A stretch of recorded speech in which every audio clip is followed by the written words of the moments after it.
It's not to hear.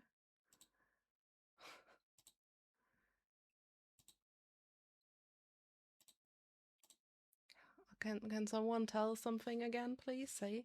Hello. Okay, yeah, Hello. Discord is running now. Okay. All good. Hi, Chad. Hello. All of you. All of us. Everyone. I'm talking too much. No, you are all good. There we Wait, there we go. go. Now I'm also there. Sorry, Yeah. everyone. Hello. It's This has been chaos. interesting. I'm sorry. It's chaos.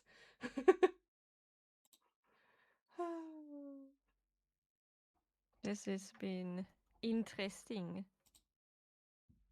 But we're getting it sorted. We're figuring it out. Gotta do it. Samu, thank you for the sub. Thank you for the time. Okay. Please just Wrong get me channel. away. Yeah, but it's so stuck in my mind. I know that's a Sunny song, but it's so stuck in my head each time. I get that. That's so valid. I hope she's back soon. Yes. Babies. Oh yeah. Very exciting chapter for her. Yeah, welcome everybody. Yes, do you hear all of us? Doesn't matter what stream you're in of our trees. Do you hear all of us? That would be good. Good to know. Oh, also, it's so easy to mute this Twitch channels. I just found out when I hit the M button, I just mute Twitch. So. Lol. Interesting. Neil, let us know if everything sounds good. It looks good, and you all have snacks, and I have no clue what all you Oops. will all need. I have to do one thing because Oh my gosh! you are mislabeled on my screen. Please, what? What did you do with my name? Nothing. You say Samu and Samu says Vivka. So that's Ah. Oh, true. That's We're the that's same there. just person. There we go. yeah. Now we got you sorted. Beautiful. Wait.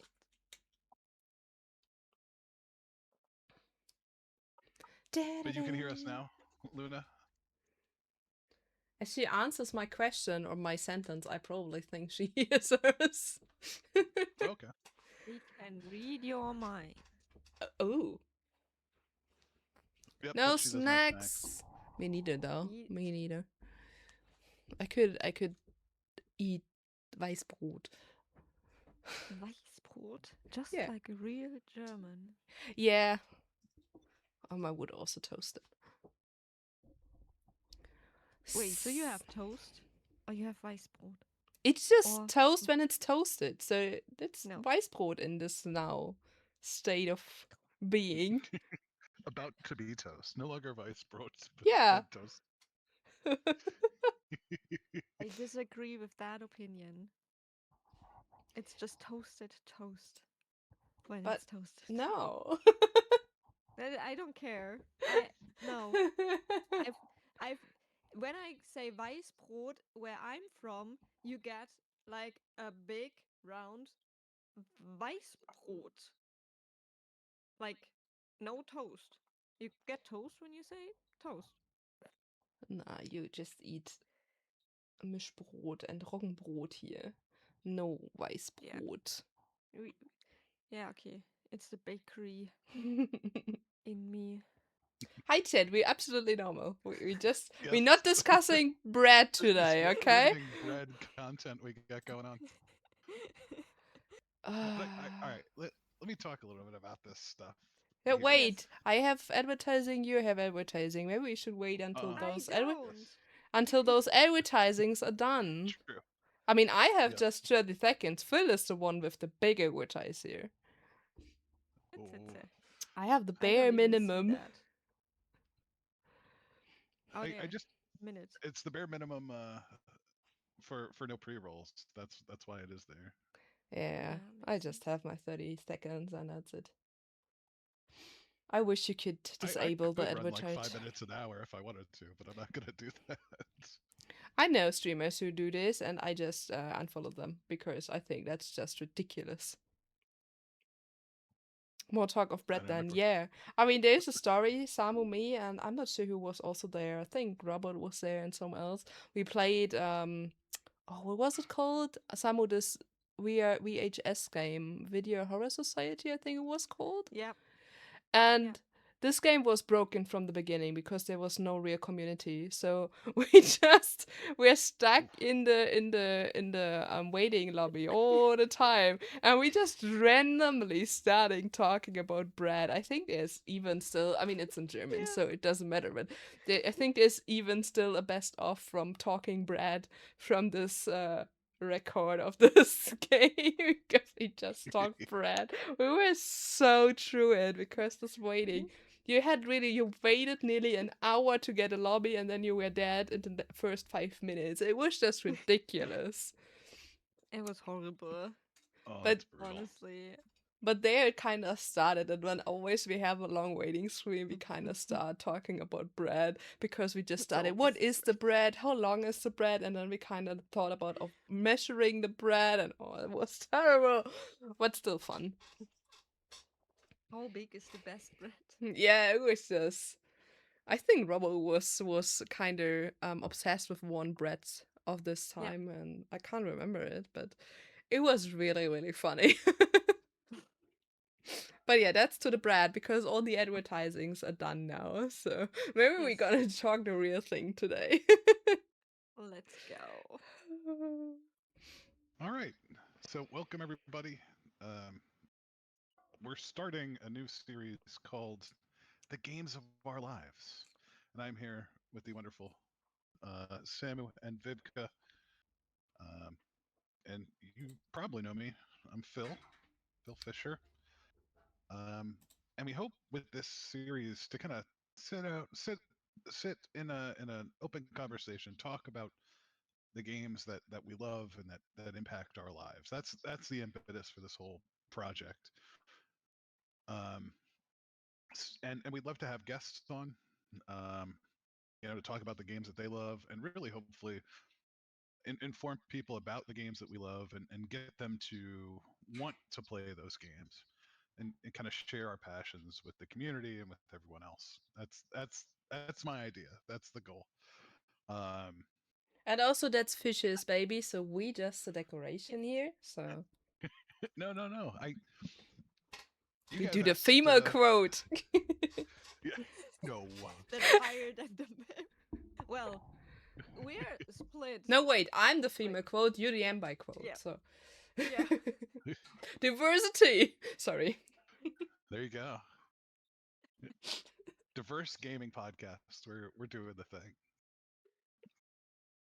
So first, I do apologize for any hitches as we kind of get settled into this format and mess with all the technology.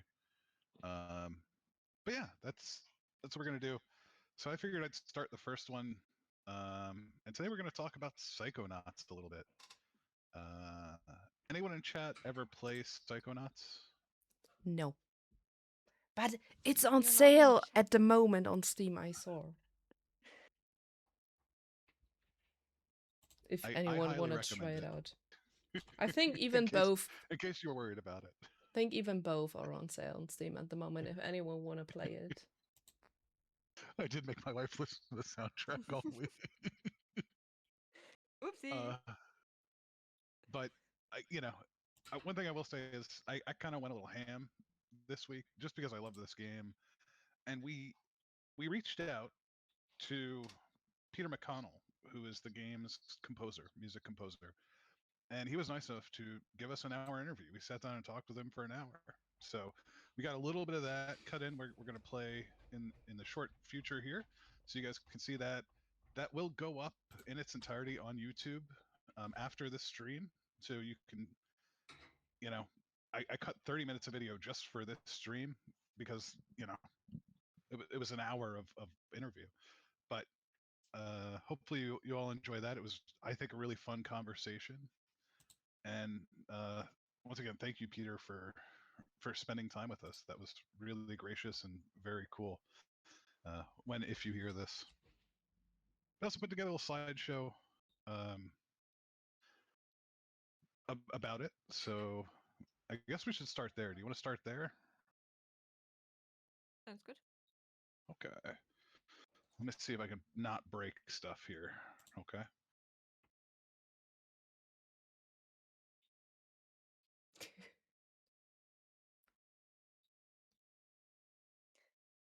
Also, Vivka, for me, your stream still says you're playing the Callisto Protocol.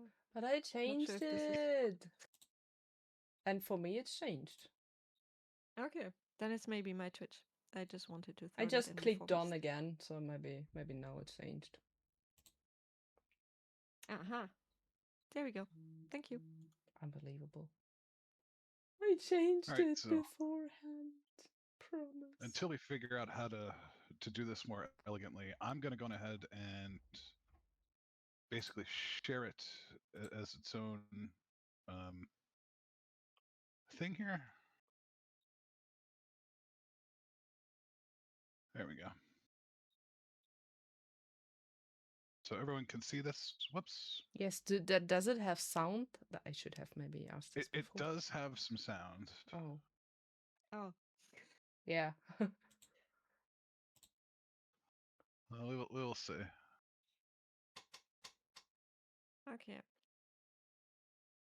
So Psychonauts, kind of a cult classic. People seem to enjoy it, though it didn't really get a bunch of praise at the time. And I'm hoping to change that because I think it's pretty sweet. So a couple things. Viv already yelled at me for making a master's thesis here. Yes. I promise that's not what this is, but I did throw some slides together. So we're gonna go through some history, some design, why I play, and then we'll kind of open up into discussion. Um, so we can't really talk about Psychonauts and Double Fine without kind of talking about Tim Schafer and Lucasfilm, especially with Peter McConnell and those folks. So Tim Schafer was the director for the game, but also the I don't know owner chair of Double Fine itself, the company that was founded after he left LucasArts.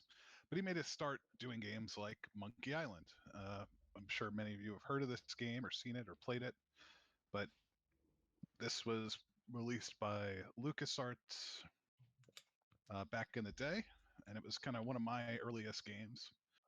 You know, you had 16 colors, or you could play this in CGA before full VGA and some of their early computer titles.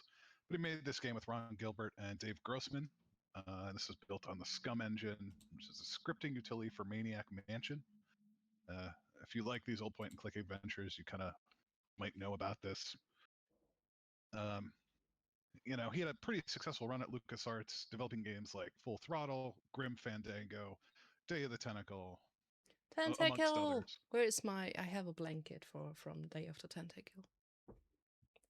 But yeah, I love it. uh, so they actually won. Oh no, Grim won GameSpot's Game of the Year in '98. But it was the term millennium. LucasArts was hemorrhaging money. At least that's what I've heard from Peter. And they were trying to like spread their wings a little bit. Lucas was changing. It wasn't the big company it was at the start. I think there may have been a George Lucas divorce in there too. Oh, you know what I should do is turn off the music like a goober. There we go. Okay. Um, but yeah, so maybe you played some of these games, maybe you haven't. They're pretty great. And then after leaving, we go and we get Double Fine. This was started in 2000.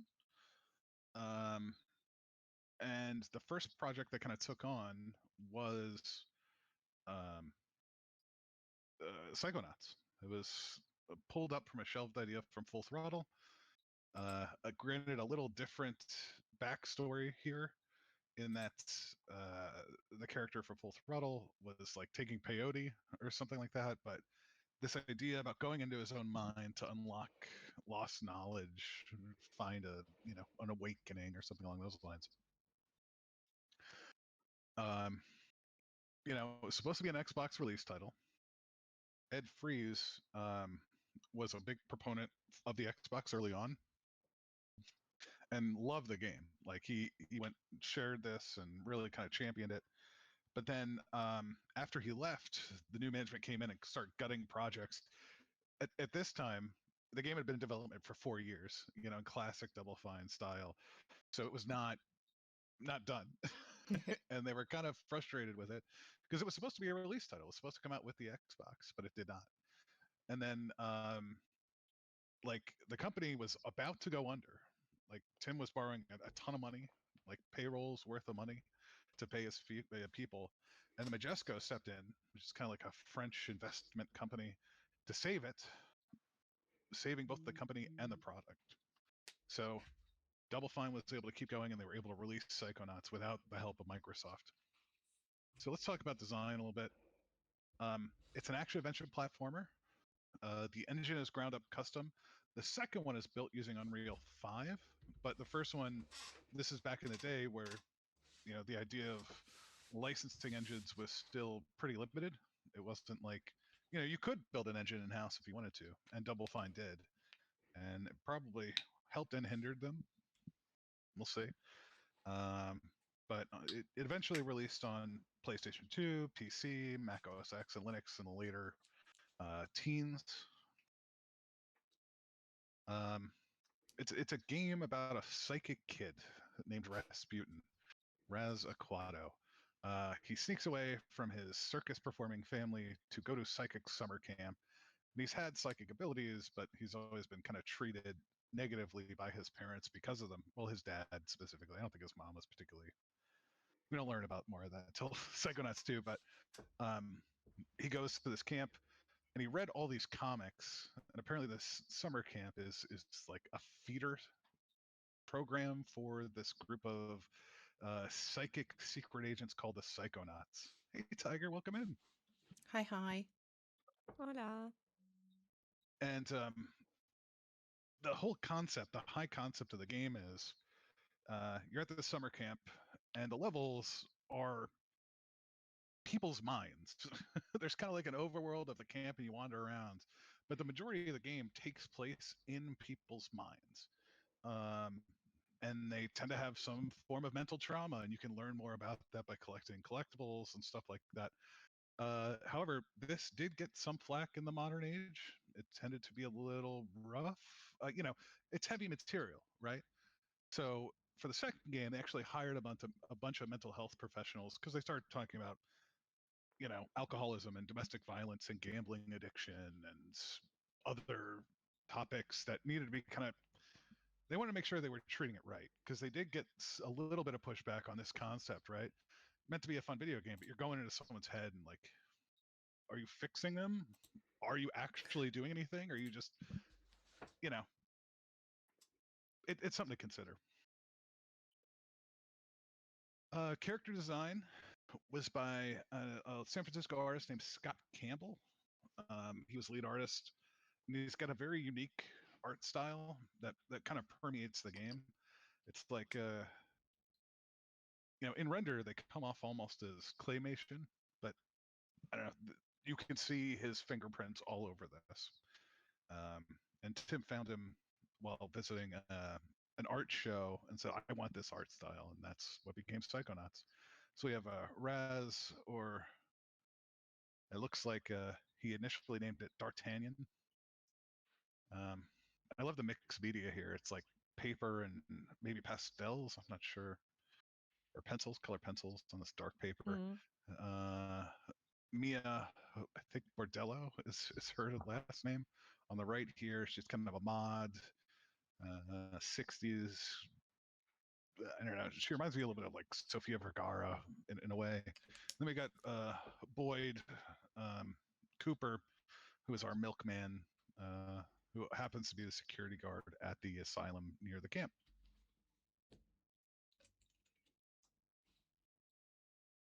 In terms of level design, aside from the overworld, all the levels are highly stylized for the personality of the person, which I just think is so cool. This is more of Scott's concept art here. These two on the right are from Coach Oleander's brain. He's kind of the coach, pseudo military dude who's got kind of a Napoleon complex, a very short character. It looks like Danny DeVito kind of. Um, but everyone's personality reflects their level is reflected by their personality. For example, Mia's is a disco, which I think is pretty neat. Um, Coaches, it's basic braining. It's kind of your tutorial level, and that is like a war zone. Um, and then we have our soundtrack, who is composed by legendary LucasArts and industry veteran Peter McConnell. Um, and it's inspired from Roman music to represent Raz and his upbringing. So, like I said, we got to sit down with him and chat with him a little bit. Um, I don't know how we're gonna do this. Let me try this because I thank you. I This is a fun template I found for the slides. So I have the video. It's queued up to be streamed in OBS, so I can stream it direct. But maybe it's better if I wonder if I can just share it. Let me see.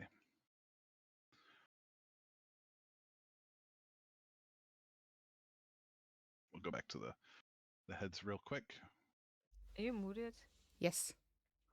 Hi, Am I muted? Marcus. No, I was No, muted. that's good. I just wanted to say it's also a bit of a first time, so there are still some issues we're gonna solve out. So it's Yes. all fine. And hi, Vinda, and thanks for the lurk again. And hi, Makis.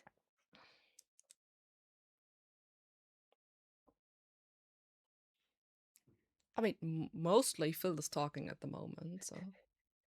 But we're looking great. We do. I also, as you show the slide, I just do this. I mean, you trying to get this there, and I mean, I can maybe say something in between. As you showed the kind of sketches, I was so that remembers me of a game I wanted to play lately. And there is a new Which one? game out them from the studio. It's called Keeper. Yeah. And I was I'm excited for instantly Keeper. remembered on this game as you showed the sketches, and I not did not know until a minute ago or something that this is the same studio. But the sketches were so bang in my head. I was so wait, that's this one game I had in my mind to maybe play in the future because I not got a key. Um, and I was so, oh, nice. I like this when you also see similarities between different games and just instantly know what studio or what artist this is about. That's cool. It's like you just recognize it instantly, and that's pretty good for the studio, I think. Yeah, mostly. Like, um, Depending on the yeah, style, but when you like it, it's good for them. Well, they yeah, definitely have their own,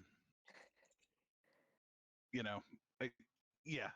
But they've always had like a little bit of an outsider art style in a way that I think is pretty cool. Yeah, I mean, it's not look like all the other games that look all the same, you know?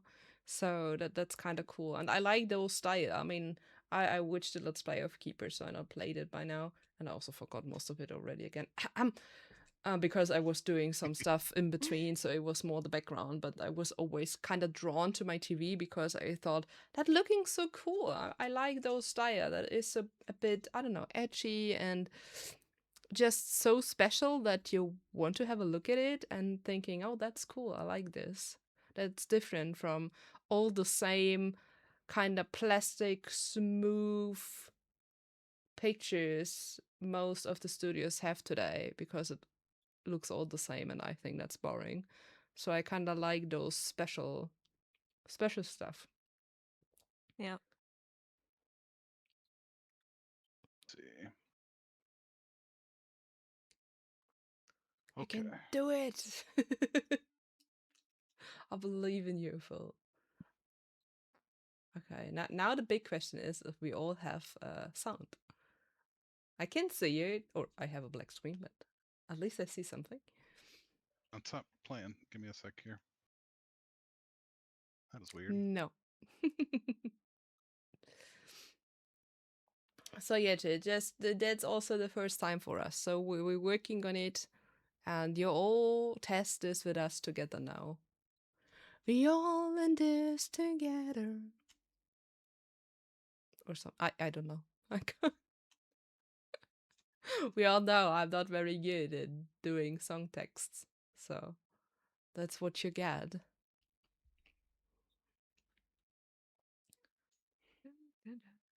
Why it not do this now? Because it wants to annoy us today. Yes, that's why. Whoops. It would be too easy when everything would be smooth, you know? Yeah, of course. Obviously. Professional streamer. Nope, not seen. I love this command. It's a good one. Yes, absolutely. And I will never delete it because it's way too good. Let's see if we can get this to play here. And get it shared out to you guys.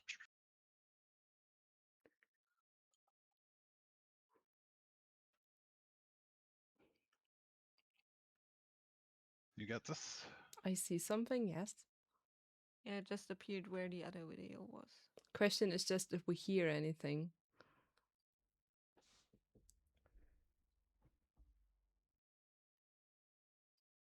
Because so far I think I don't have sound. No.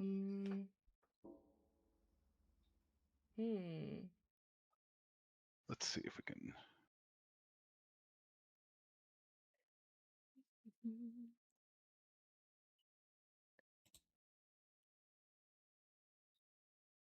Share. I think I have to share it this way. All right, share with sound. Okay. Makes sense, yeah. Gonna do the lip reading now. Oh. Are you getting double? Yes. Okay. That was my fear. But then Samu and me just not talking. Yeah, we can mute for the whole thing. Sorry.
You stopped?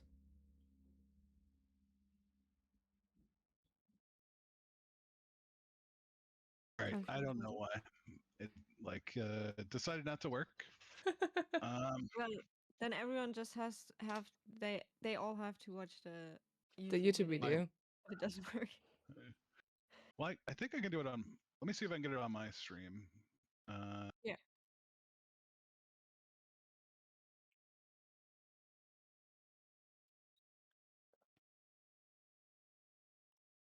and that way we can talk.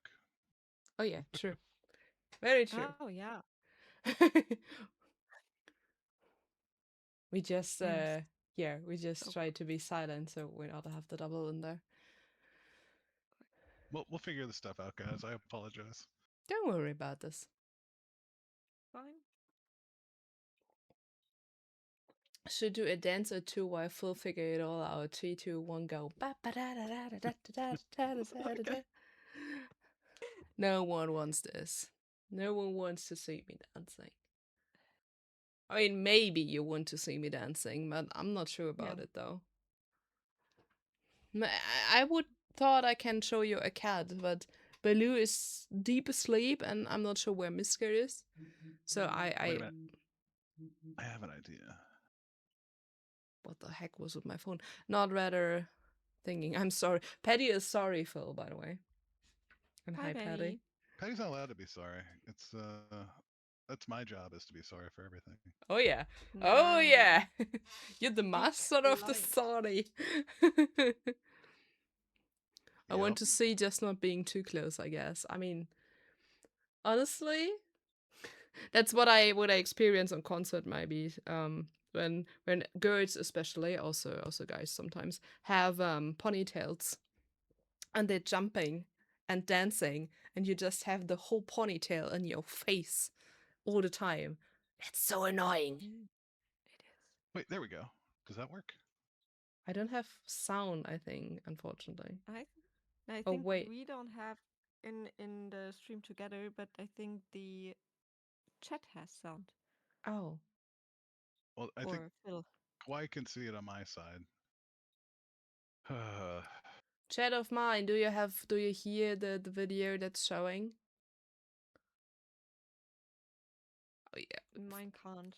For I us don't you know why. can't not got in, Marcus, so that's probably not Wait, here we working. go. Here we go. Here we go. Here we go. Microphone. There's a virtual device. I can't use the OBS camera as it's. I hate being in the first row, Mika. I'm just not. I'm too. No. I was at the concert and I realized why everyone was in the first row because I was standing and I was exhausted and they were able to just lean on Yes, that true. thing and I was like that's why they want to stay in first row. But Now it makes sense. I had this on the last concert because we had like a kind of balcony thingy, and I just did this and could kind of watch over the others. So that was nice. But my phone is not good enough for zooming. I also Chad, do you hear the video?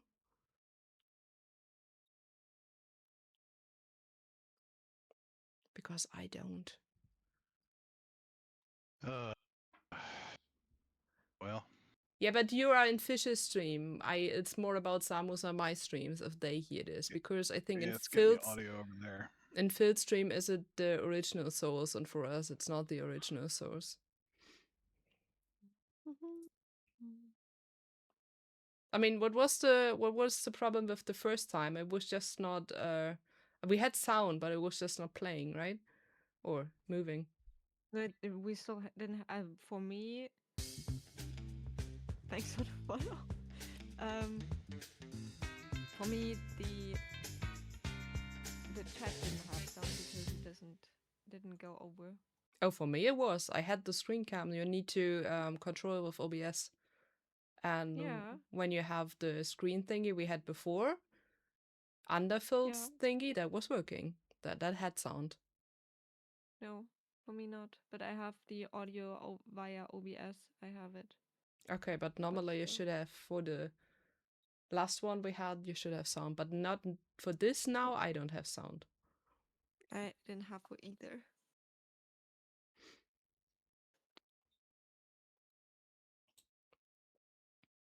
Oh, Sabaton in 2 weeks, nice. In the same arena. Are you also for the Supercross World Championship then there? You just can check out the whole the arena already.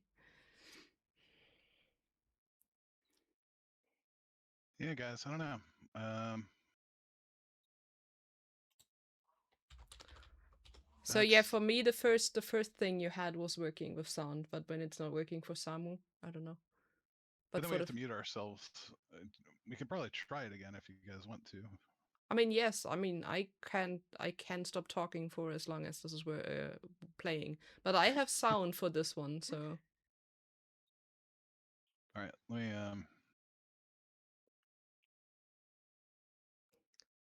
do you have more than two kids, Makis, or is this now shared with the whole family?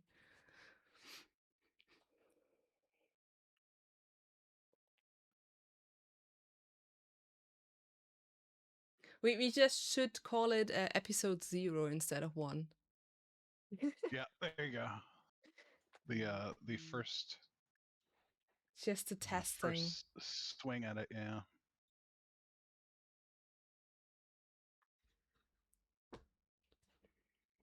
Only two that I know of. Well, You should laugh about it, but you know. wait. I Yeah. would choose Supercross if I needed to choose one to go with. Not that Sabaton is bad, but I would go with Supercross. Also, thanks for the follow. Thank you for that follow. Ah. All right, you guys ready? Yes. I'm gonna mute our conversation. You guys can still talk, but I'm gonna mute. I won't be able to hear you because that's what it's yeah, that's what's causing the issue. How many dogs do I have, Makis?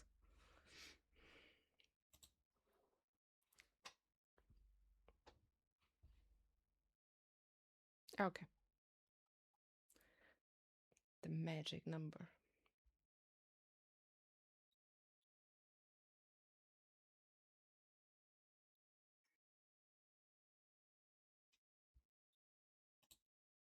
Do we have anything already? Not yet. I'm Oh, muting okay. now. Just want to be sure. Beautiful. We get this working, guys.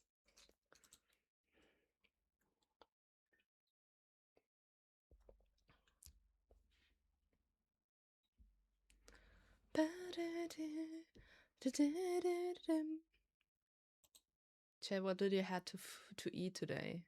I'm hungry. Tell me more.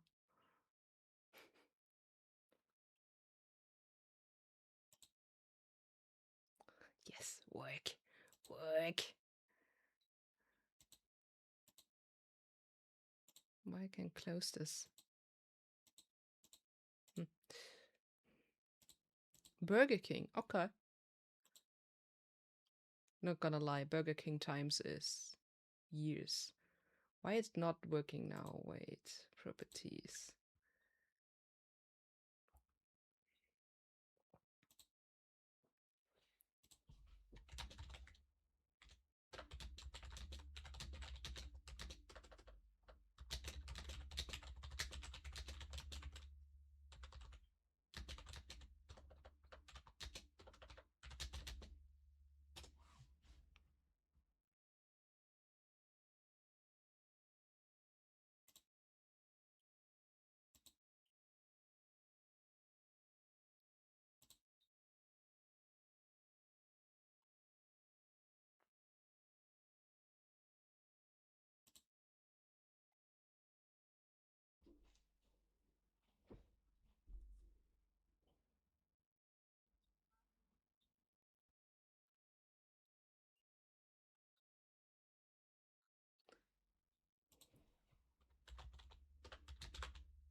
But Chad, you're not hearing, right?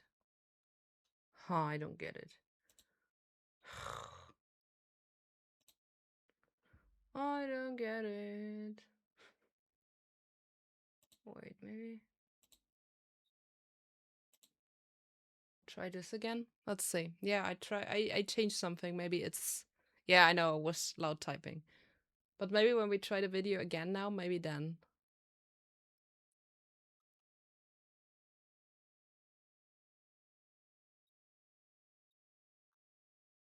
but it's not even playing. Yeah, it froze. It straight up froze. All right. Well, we'll put that out there. Sorry, everybody. But we're gonna share the YouTube link then, so you absolutely can watch the. The dog was not happy. Thank you, Patty. Thanks for the gifted subs. Boop, boop.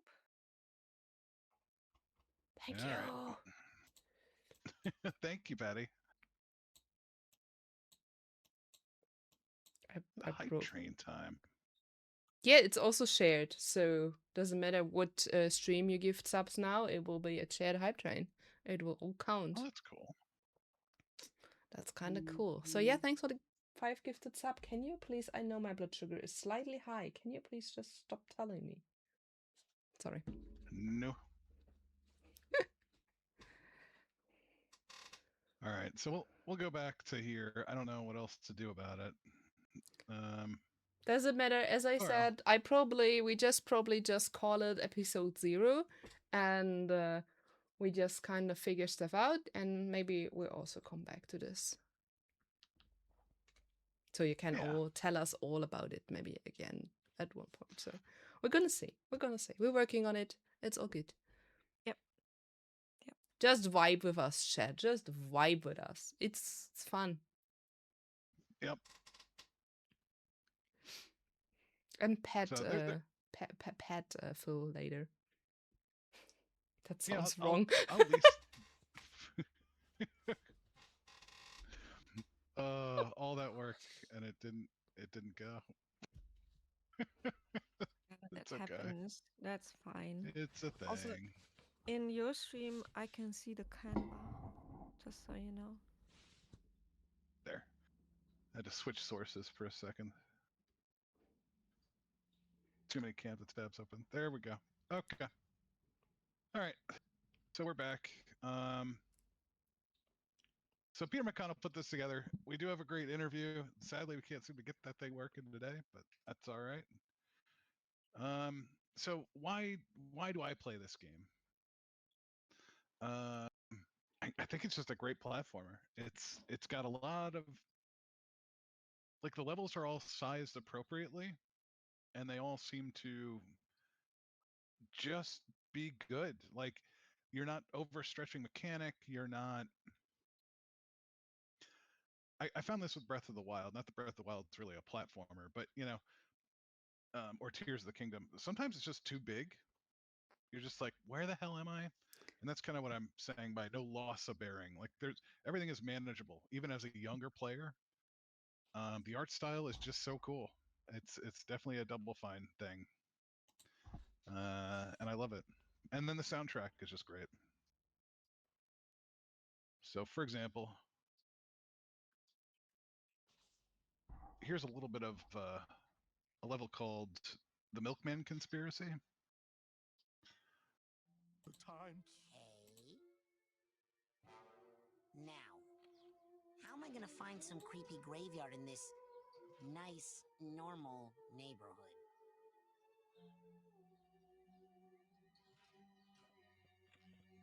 So this is like the suburban panic of our boy Boyd Cooper, where he sees G-men everywhere, and it turns his whole world upside down. He's twisting logic and connections to fit his paranoia. Are you guys getting the audio in this? Yes, for me. I do, but my chat doesn't, but that's fine. But when Your chat. you Oh, when you for me it's when I mute Discord and use desktop audio, they hear it. shoot. Okay. Well, all right. Not super important. Um,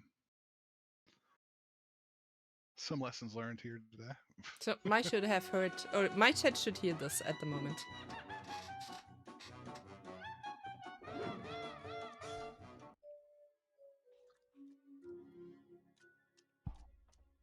So I just think this is a really cool way to start your game. You know, the title is on a brain. and then the main character, the protagonist, arrives over the top of it, and then you realize, to pick your menu, you know, you're going to be moving around it, which I think is just such a cool. I don't know. It's just like, oh, okay. From this moment, I knew this game was going to be a little different. Um, and this is just one of those things I think kind of sells it. Um, and if you could hear this, this is a track for this area called Black Velvetopia. The soundtrack is on Spotify for both the first and the second game. If you're not going to play it, I recommend go checking it out, because they're just so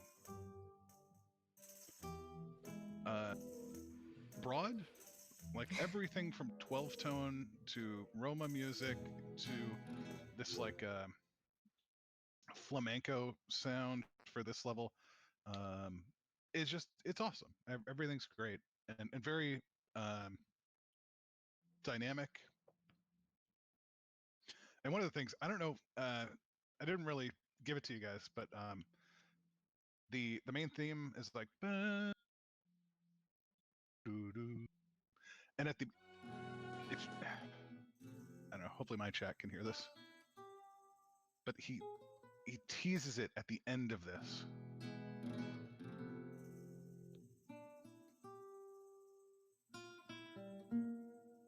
Which is just so cool. Like it's, we during the interview we talked a lot about leitmotif and like what themes represent people and how that works. But yeah, there's definitely a reference there. It probably is a little quiet. But yeah, that's pretty much it. At least for the slideshow. Sorry the video didn't quite cut out. That didn't work, but you can't win them all. But those are the slides that I had.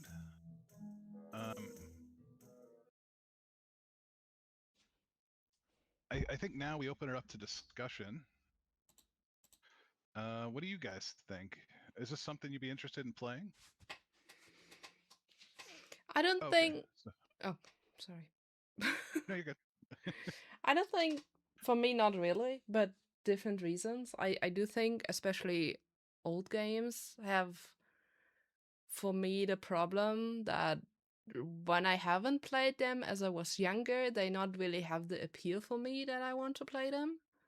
Because different reason, like the graphics, and old games always looking a bit old. Sorry, I'm not sure how to put it, but like, I don't know. I do think when you have some nostalgic feeling behind it, you still can play a lot of games today. Still, there who are kind of old, but especially PS1, PS2 games and this area have for me a kind of difficult approach because I always feel maybe I'm biased, maybe that's my brain, but I have often a problem playing games that style I don't like, and the older style is not what I looking forward to when I play games today, when you know what I mean. It's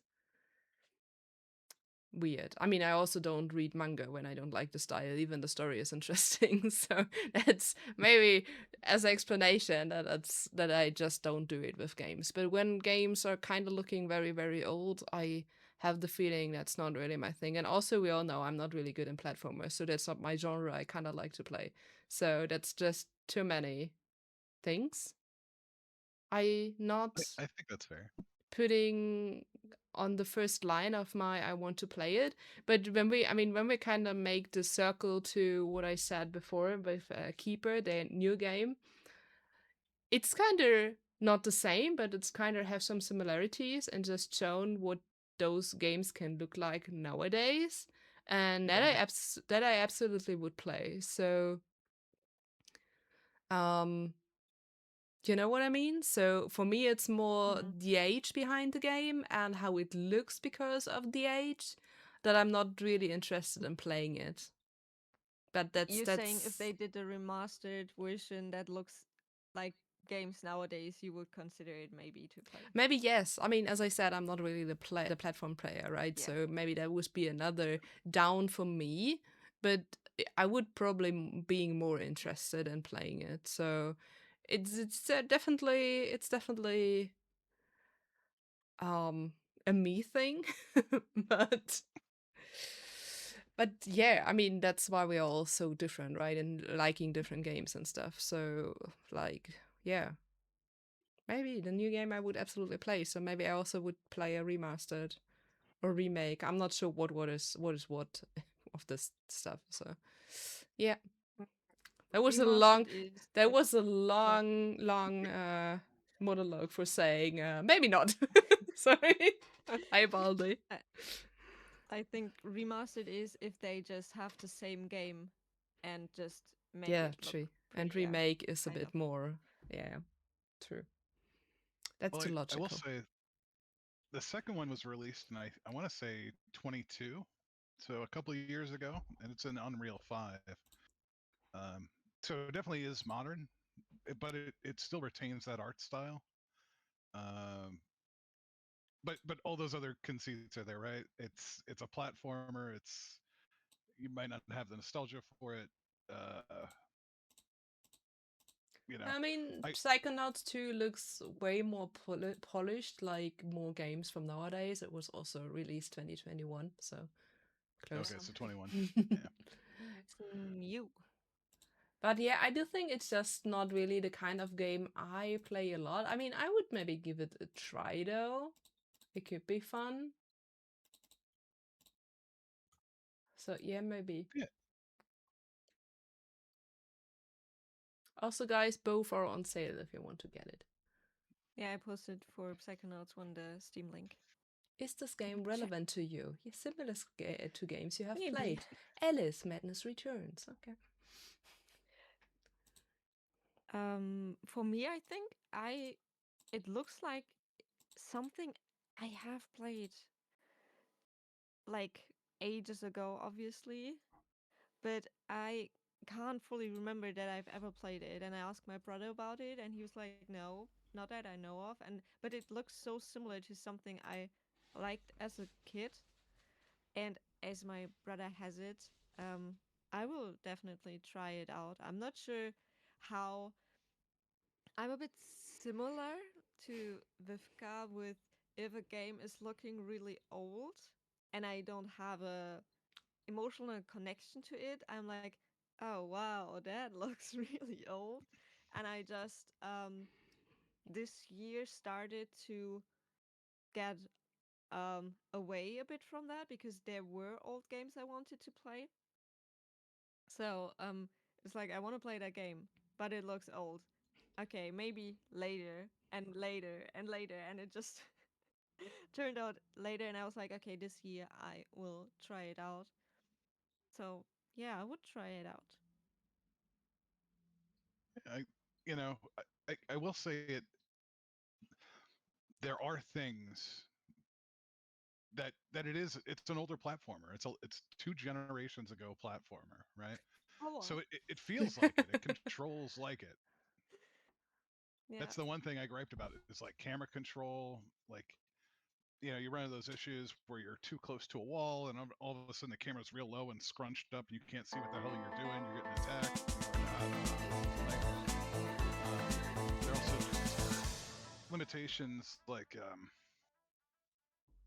I don't say draw distance because there wasn't like huge stuff, but it has age, right? It's definitely an Yeah. older platform, and it feels that way. Um, so I would say for me, the reason I go back is definitely there's nostalgia there, but also the concept is so neat. Like I don't know, take any other platformer, right? What would have been contemporaneous? Maybe like a Rayman, right?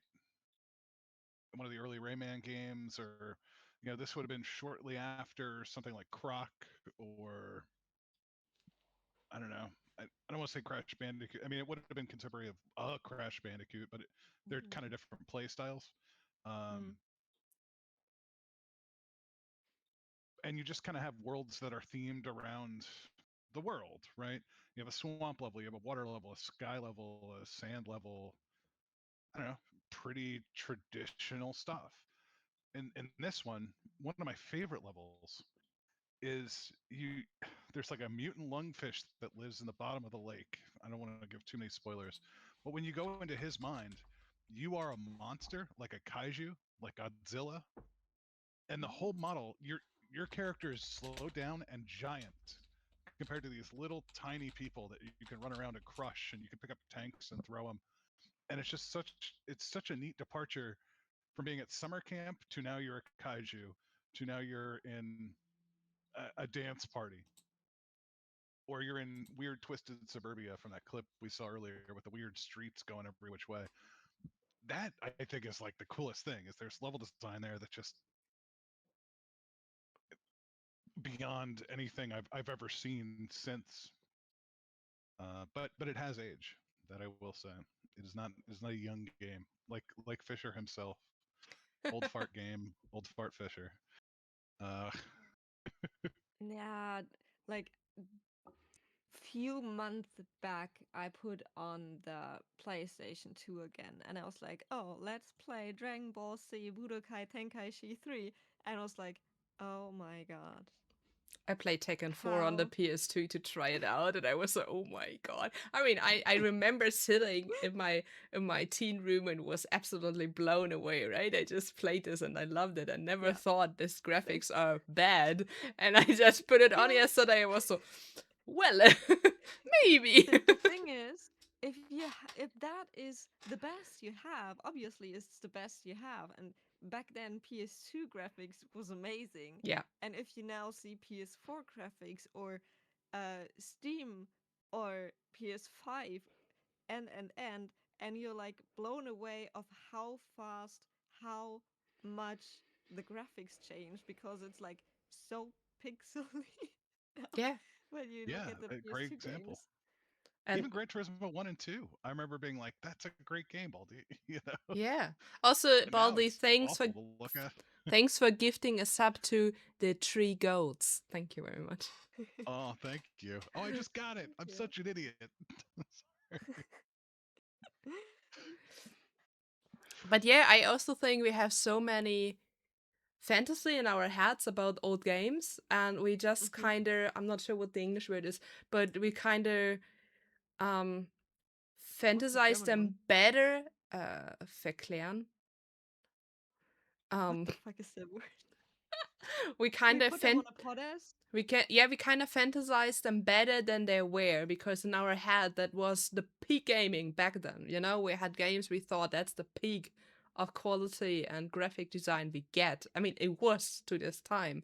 And I also Yeah, do think we kind of romanticize those games we played in our youth, because they were just our words. I mean, that was what was the biggest thing back then, and what we played with or played through it. And when we have this verquer, this other picture in our head, and when we actually play this game or start the game, or I mean, I like now have the PS2 and stuff, and you just put them on and think, that's not right. how it looks in my head.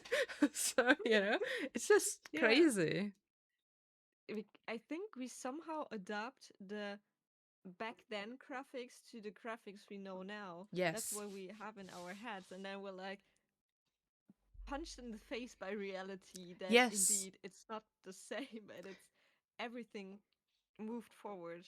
And Chad, we're gonna do this because I have this PS2. We're gonna play PS1 and PS2 games, and we will be blown together away how bad those games look nowadays. But we're gonna do this. I have, for example, I have Final Fantasy X to play with you, and I Oh know my that god. I was back then. I was, wow, the game looks amazing. We're Yeah, gonna yeah. start this game, and we're gonna play this on stream, and we're gonna think all together, that looks bad. what? What? We suffer together, you mean? Yeah. But I also do think that it's just that's Yeah, just true. the kind of normal way how it went. So we have so much emotional connection to those games, and they mean Yeah. everything to us.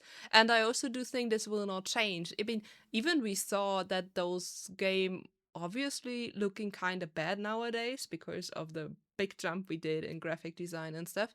But I do think still that those emotional stuff and connection we have with those game are still bigger than to Yep. start seeing all the flaws. So we're just thinking the first moment is, so yeah, this game looks bad, whatever. But then you just start playing and you just have all the old feelings coming, the memories you have, the connection you have with maybe better times or maybe hiding from worse times or whatever.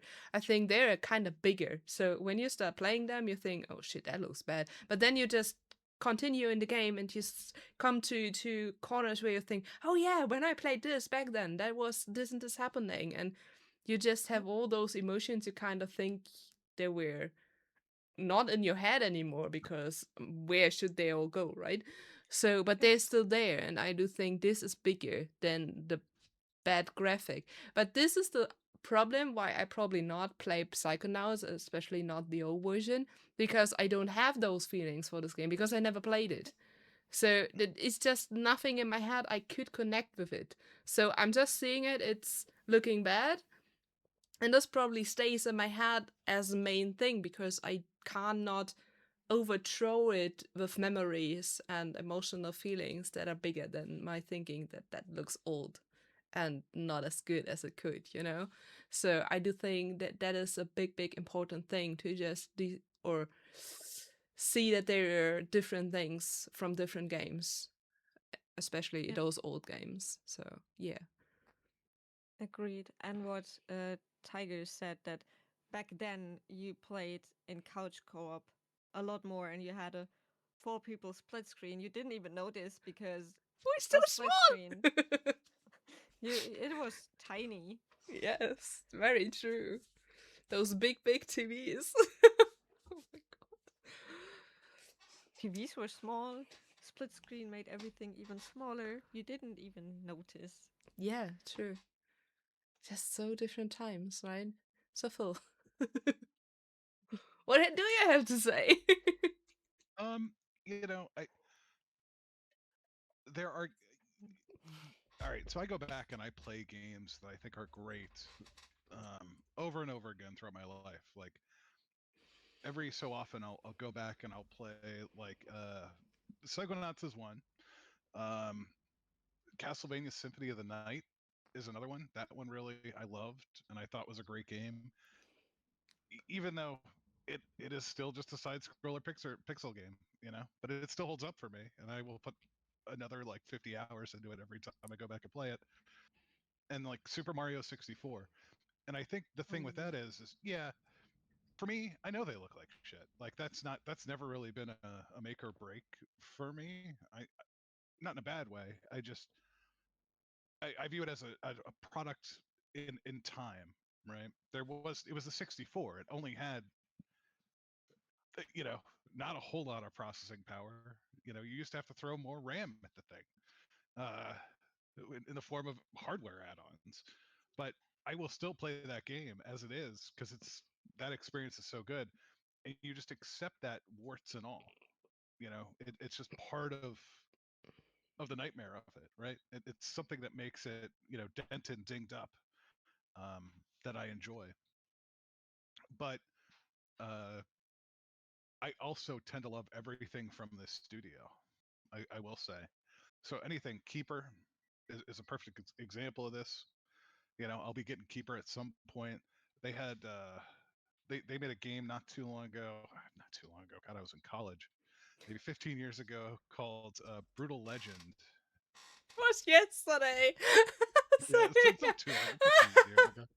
Uh, you know that had Jack Black in it, and he was like a metal roadie, and it had like it was a fun hack and slash that turned into like an RPS, or uh, RTS, not RPS, the real time strategy game, stylized like metal music, big chrome skulls and eight balls, and it's everything the studio puts out has like a nicely wrapped package in it. The music, the style, it's all cohesive. Um, but you know, the nostalgia thing I think is important. You know, because it was hot at the time, right? In that, oh, Samu? What happened? Uh, Wait a second. I try again. I'm not sure what that was. But also, I just had a look at Brutal Legend, and that is a style kind of. It remembers me a bit of Alice Madness Returns. That yep, could still work today because it's kind of smooth. There we go. It looks, or that's from 2013. So, but it still looks like something that could still work today because it's. I don't know how to describe it, but it's kind of not ageless, but it's close to it still works today. Not sure how the played game will be, but just from the screenshots, it could still work. yeah, I think so. I mean, I would go back and play it, and actually doing a lot of research for this. They actually had Lemmy from Motorhead come and do voice recording. So I think Ozzy was in it Yeah, too. Ozzy is Like, one of the screenshots on Steam actually. yeah, they had real voice actors and real musicians come in for this game. Like they always do this, and I think it's just a really neat concept. But Absolutely. one of the things I think I think it was the first thing I asked Peter was I grew up in an era where I went from no music, right, in your computer. There was no sound. You had a PC speaker. You had the thing that went beep when you turned it on. And if the developer took the time, you might get some like buzzy noise out of your computer. Do you guys know what I'm talking about? You ever play a game with PC speaker where it just kind of beep at you? Yes. Okay. Sam was like, no. She's too, they're too much of a, they're too young. It's But just a year or something. I didn't really hear which game you said. no, just any game that had only the PC speaker. Not it was like a case speaker. Showing our age, dude. Yes. Uh, but we went from that PC speaker to what we would call Sound Blaster Ad Lib. Remember the Sound Blaster cards you could put in your computer and actually get sound. You get music out of your computer. Yeah. Before that, it was just a little beepy speaker, and maybe they made it go beep, beep, think of like Pong or something, that level of sophistication. And that was still just synthesis. It wasn't real audio. We weren't playing back an audio file. It was synthesizing the sound via the chips on the board. And then, like Peter said, that the thing that they were working on that finally had that happen, that made that transition, was Grim Fandango. Was the first one where he could actually put live music on the disc. And there's a lot of that. Like it wasn't until PlayStation and the like post 386 era where you could the sound the cars made in Micro's Formula. Yep, the still burn like literally the PC speaker was actually burning these sounds into my brain. Exactly. They were brutal. They were ear piercing sometimes. I mean, I started. I mean, my dad had a PS1, so I kind of started. I mean, the first console I ever had in my hand was the Sega handheld one. I forgot how it was called. The Game Genesis, Gear. Game Gear. That was the ever first console I had in my hands. It was not mine. It was my parents' one or my dad one's. But that was the very first console in my hand, and I just slightly remember sound of this. And also the PS1 was alright with sound, and then I had the first console I had owned was a Game Boy Color, I think. It was the second one. And I never turned Yes, on the Baldy, that's the music. one. I never turned on the music. Never. So that was my start into gaming. I just not had the music on. So I remember there was one Pokemon game where you had a quiz and you needed to recognize sounds and Mm-hmm. do the answer in it. And I was so I never played this with sound. I have no clue. Oh Honestly, no. I was sitting there, so I have no clue. I don't play those games with sound. What? So, it was really crazy. I also don't remember of the Game Gear used so much battery because it was not mine. I remember I played Lion King on it. That was the first ever game I played, and I sucked at it, and I was really, really afraid of the hyena. I have no clue how to pronounce them in English. Yeah. At the end of the first level, so I just did the first level. Then I ran crying to my dad, "Please do this, do them," because I was scared about them. And then the next one was, I think, this level with the giraffes and the bird thingies where I you need to remember that. jump Yeah. over it. I never got through this Oh level. yeah. I never got through this level as a kid, so I was It's stuck still a there. pain. I can It's tell it's as an still adult. notoriously hard. I also remember that's a core memory for me. So my dad, you couldn't save on on the Game Gear, so you needed to Yep. play the whole game in one run. Otherwise, you couldn't Yep. save. Also, Maybe you got a code, but you had to write it down. also, when you were game over, you needed to start from the very beginning. There were no Yep. stuff like you start from level 3 or 5 or something. You started from the very beginning. And the core memory I remember is my dad actually beat the game, and they woke me up in the middle of the night. I'm not even. I think I wasn't even in school yet. No, we were still living in Berlin, so I wasn't even in school yet. They woke me up in the middle of the night to show me the end screen of the game As because it they was should. a scene from the movie, something like Simba and Nala and stuff. Oh. And they really woke me up and said, look. That's a core memory burned in my head, okay? It was crazy. But that was my first really remembering about playing games. Also to PS1, we had a Formula One game, I think the first or the second one. And I was so shit, right? My dad was always waiting for me at the finish line so I could still do the laps and stuff. Oh my god. When he would know what I do nowadays, it's just crazy. But yeah. Ah, We didn't even get, you know, a I mean, we as Commodore. gamers. Oh yeah. I mean, that's a whole different thing. The concept of the home computer. Um, ours was a. I don't know if I've ever shown you guys this. Give me one sec. Burn, Chad, burn! Don't do it. Okay. So this was my Oh. first computer. Hi, first computer of So Phil. Texas Instruments 99.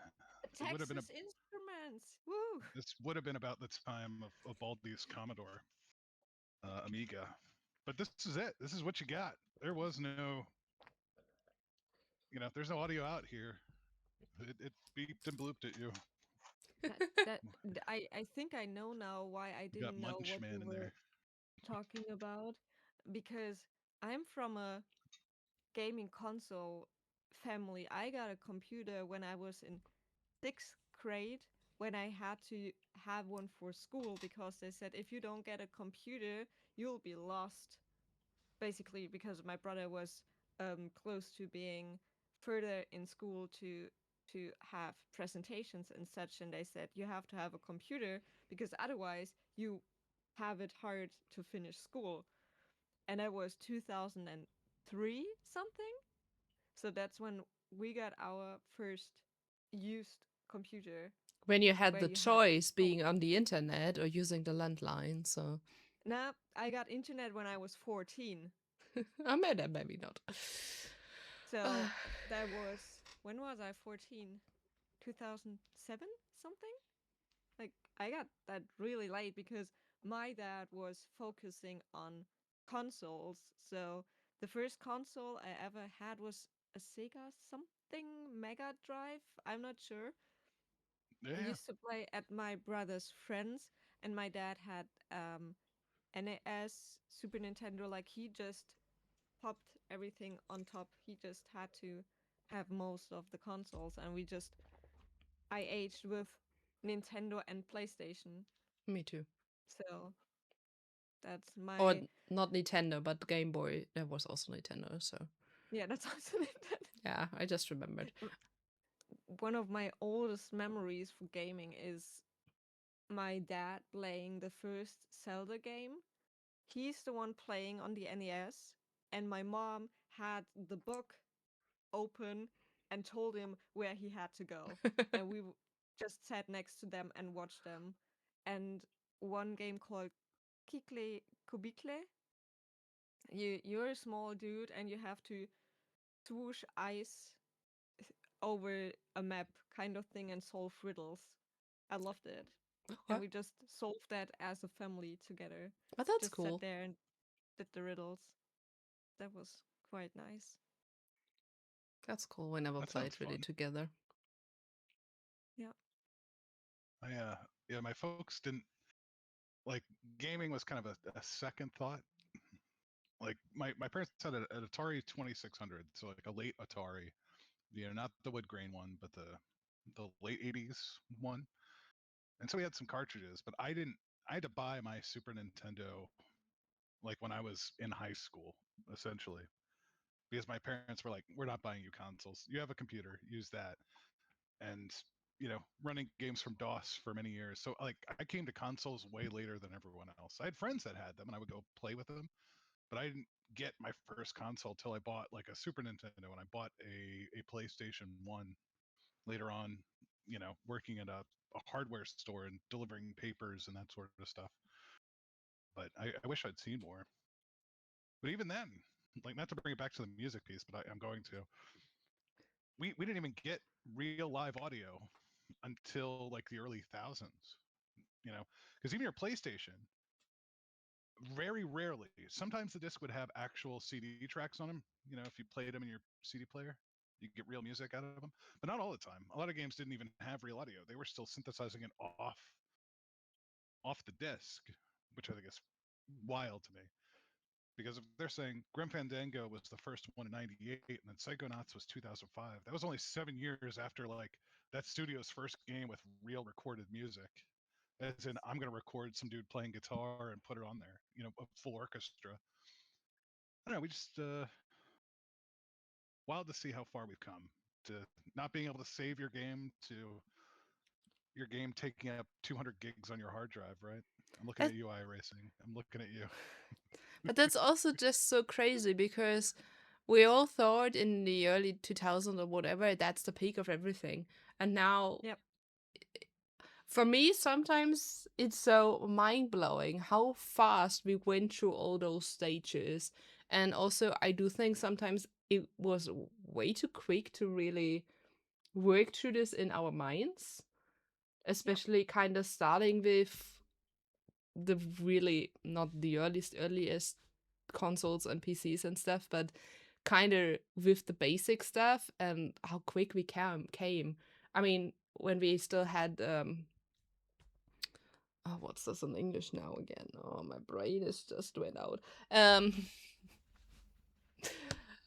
What we had before USB sticks, what was it called? The save icon. Oh, floppy Oh, disk. Floppy diskettes. disk. Thank you. I knew it, but I couldn't get it out. The save icon. So, But you did you understood don't it. know? Do Just, you not just know? Do you don't you and know the you and meme? Mika can take me and Baldy out back and shoot us No, now. do We're you two not of Yep. know the meme? There is a meme out there on social Yep. media where they asked you why you printed the save icon in 3D. That's why I got this connection now. Okay. Yeah. So that's a Yeah. real meme. People or Yeah. kids from today doesn't know what a floppy disk is. Like the the funniest part about that, I worked in property management, and up until 2015 or 14, round about that, I went with a floppy disk with all the payments we had to do. We put them onto the floppy disk, and I went to the bank and I was like, "Here, our floppy disk, please do our payments." 2014. Yes, and nowadays PC don't even have a CD thingy thing anymore. No, yeah, I put 2 DVD burners in mine at one point because I was like, "Oh, this will be the media of the future." No, I Hmm. haven't opened those drives in 5 years because I don't even install anything from disk anymore. No one will even No. sell you a disk. But it's just so You crazy. buy the DVD case and there's a code inside. Yes, but it's just so crazy how quick we came from like floppy Yeah. disks with not really safe space to nowadays. It just that blows my 4 mind. terabyte. It's for just external I external stuff. can't go through this in my head because it's just so crazy, you know? It's like I don't know. Time thingy. Time Yeah, we flies. developed so fast. It's just and then you just show stuff. I mean, they are Discmans and Walkman. They are in a museum by now, you know? Mm. What's next? The iPod. I don't know. Well, yeah. Even that's dead. It's all on your phone now. Yes. No one even. I can't tell you. I don't put MP3s on my phone anymore. I just I use Spotify. I just use Spotify or YouTube. But You we do? shouldn't I use have an Spotify MP3 anymore. player. Yep, Sorry. you need Spotify. We shouldn't, yeah. But yet But it's just so crazy. I can't I, comprehend this. It's me neither. But I did go back to starting to use a MP3 player again for traveling or when I don't want to be on my phone because being on my phone is a problem also a lot of the time because we do everything with those things and sometimes it's pretty annoying. But sometimes there are also tasks for my phone and tasks for my Yeah. PC. It's like ordering expensive stuff or booking something. Yeah, That's mostly work for my or task for my PC. I don't do this from there's my phone. Or big or screen tasks. or writing important mails. It needs to be from the PC. 100%. Same. Yeah. Until I running out of time and then I sometimes do it on my phone. But normally it's a PC task. I not do this on my phone. We But all even been that's there. changing. People are the desktop computer, the home computer is going away. Even laptop sales, I think, are down Just when you for really things like tablets. when you're being a Yeah. gamer, then you have the best PC you can have. But a normal Yes. work PC Like is not. Most people don't have it anymore. When you Or don't the need when I it, office at the end of yeah, the day. yeah, these computers. When it's just crazy. when I started my training for my job in 2011, the I was one of the oldest people. I was like 19, 20, but most of them were 16 roundabout or 17, and they didn't know like they had all smartphones, but they didn't know how to turn a computer on that we had to use to do our computer work with. And I was like, are you calling me old? Because I had to explain to them how to turn on the computer because they didn't have a computer. They just had their phone. Some had a laptop, but not a normal computer anymore. It's crazy. I feel so That was old sometimes. yeah. Not as bad as Mackey's got it. He's saying he maintains punch card PCs. Yeah, crazy. There's D- still a lot of that old tech out there in industry and in business. Like I'm not gonna say what I did, but I recently converted a mainframe application to like Power BI, essentially. So COBOL to Power BI. We're talking about a almost 50-year-old language at this point, and that was that was a critical system. It was a very critical system. Never change a It was running wild system to though. think.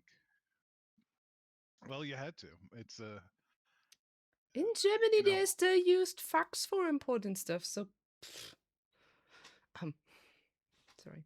I mean, it's just no one makes the parts anymore. It's to maintain a mainframe is a nightmare. Like we've virtualized it, but even then, at what point do you go? Well, all right, I gotta modernize this somewhere. But I wouldn't have waited 50 years to do it. I would have done it 30 years ago or something. I wouldn't have waited until we're dealing with software for the 70s. It's But just so crazy. And also what I just remembered as I saw my face cam, I remember as I was a child, my parents running with this very big video cameras and doing videos back oh then. yeah, just This these really huge shoulder yeah, guards. Yeah, what you now kind of remember of TV cameras, we had this as normal home cameras, kind of, not you as had big. the whole VHS fit in there, right? Yes, Unless you had the beta version, which yes, was like, ooh, look at this handy cam. and all the I mean the quality was bad, and now we have those little kind of really small face cams, and they're doing real good quality, most of them. So that's just crazy. Or also the normal cameras nowadays. It's just it's just everything changed. I mean, that's normal, right? It's normal. But sometimes I'm scared of the pace we have changing the word, especially with technical stuff. So that's Yeah. sometimes too much for my brain. I sometimes I do think my generation or somewhere in my generation especially is just we just born into a world that's so quick changing. We get used to one thing and the next day something else is coming. And it's Yep. just I mean, we kind of started off with vinyl stuff, then we got CDs, then MP3 stuff. Now it's just streaming music. It's just same with movies and stuff. We got VHS tapes, then we got DVDs and Blu-rays. Now it's all streaming. It's just we just got used to something and thought, okay, that's the future, and then something else is coming just shortly after, and we just got everything away and bought everything again, and we did this so many times by now that I do think, especially my generation, is just we just overblown with it because it's just Yep. we never can accept something as granted because we got so many stuff that was seemed to be granted and it got put away and we needed to do everything again and again and again. And I do think that's sometimes really a problem.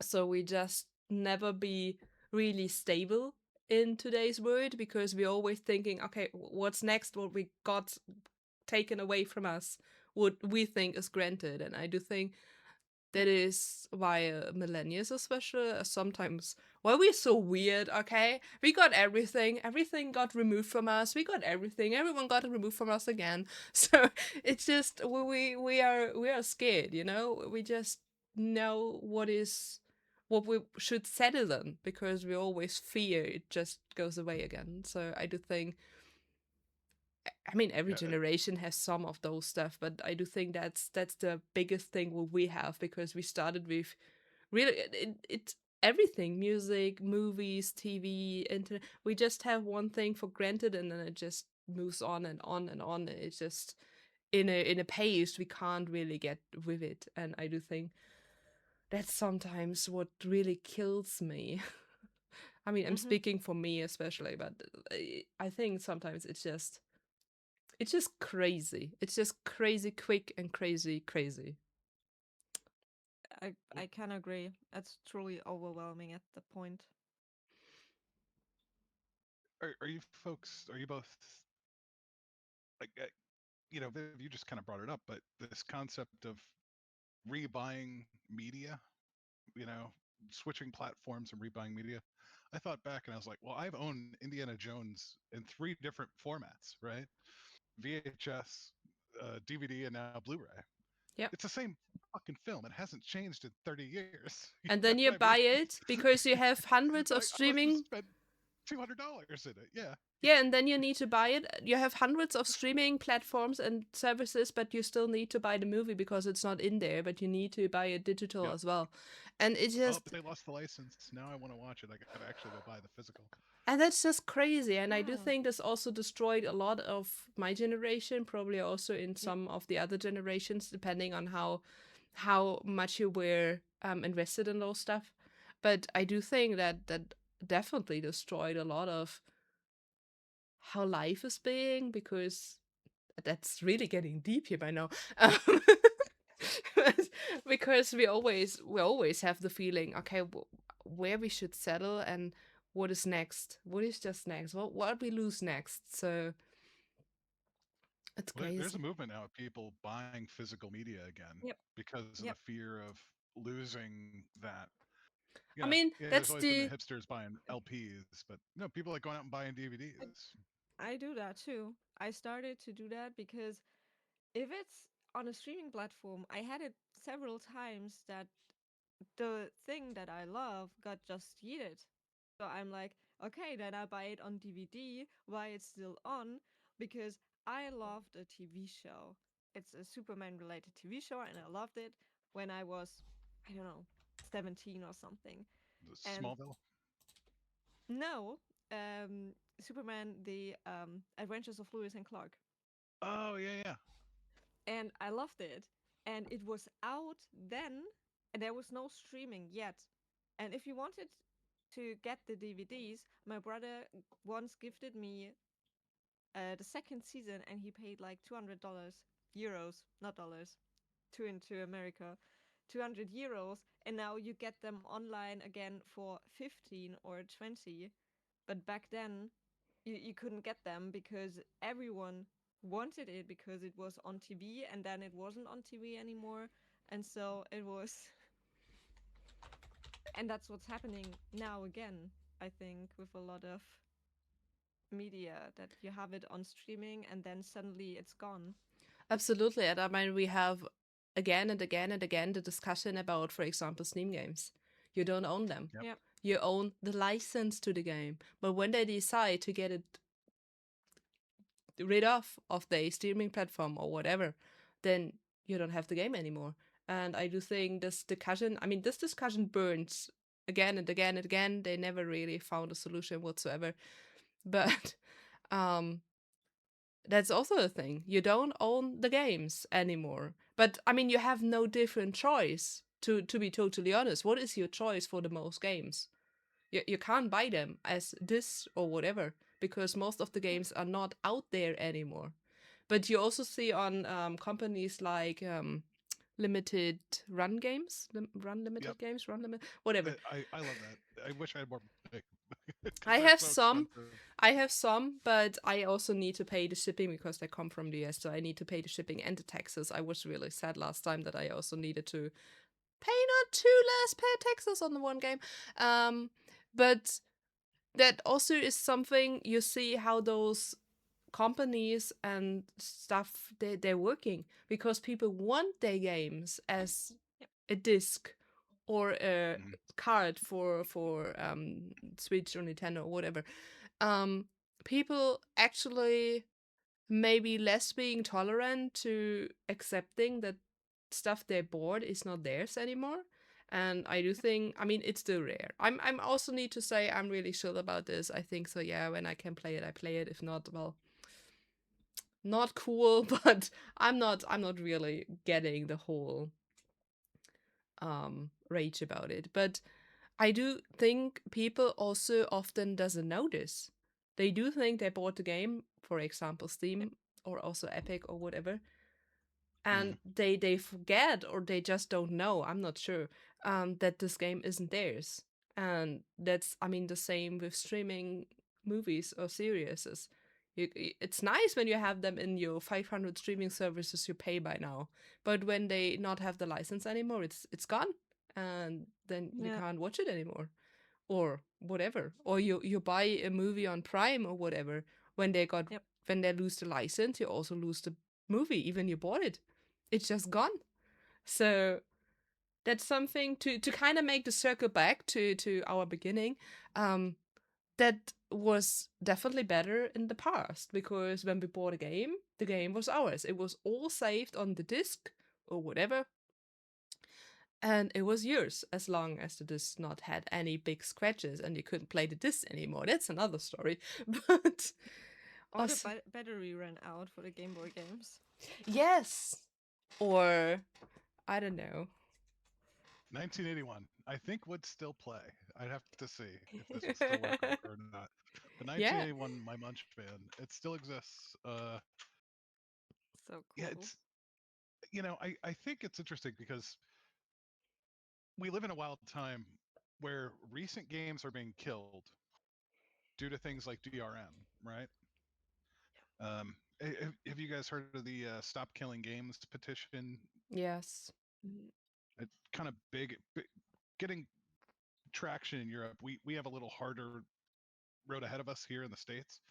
But that the Ross's Game Dungeon, the guy over there put this initiative together, kind of force companies to think of longevity in their titles. Now, if it's an old game, right?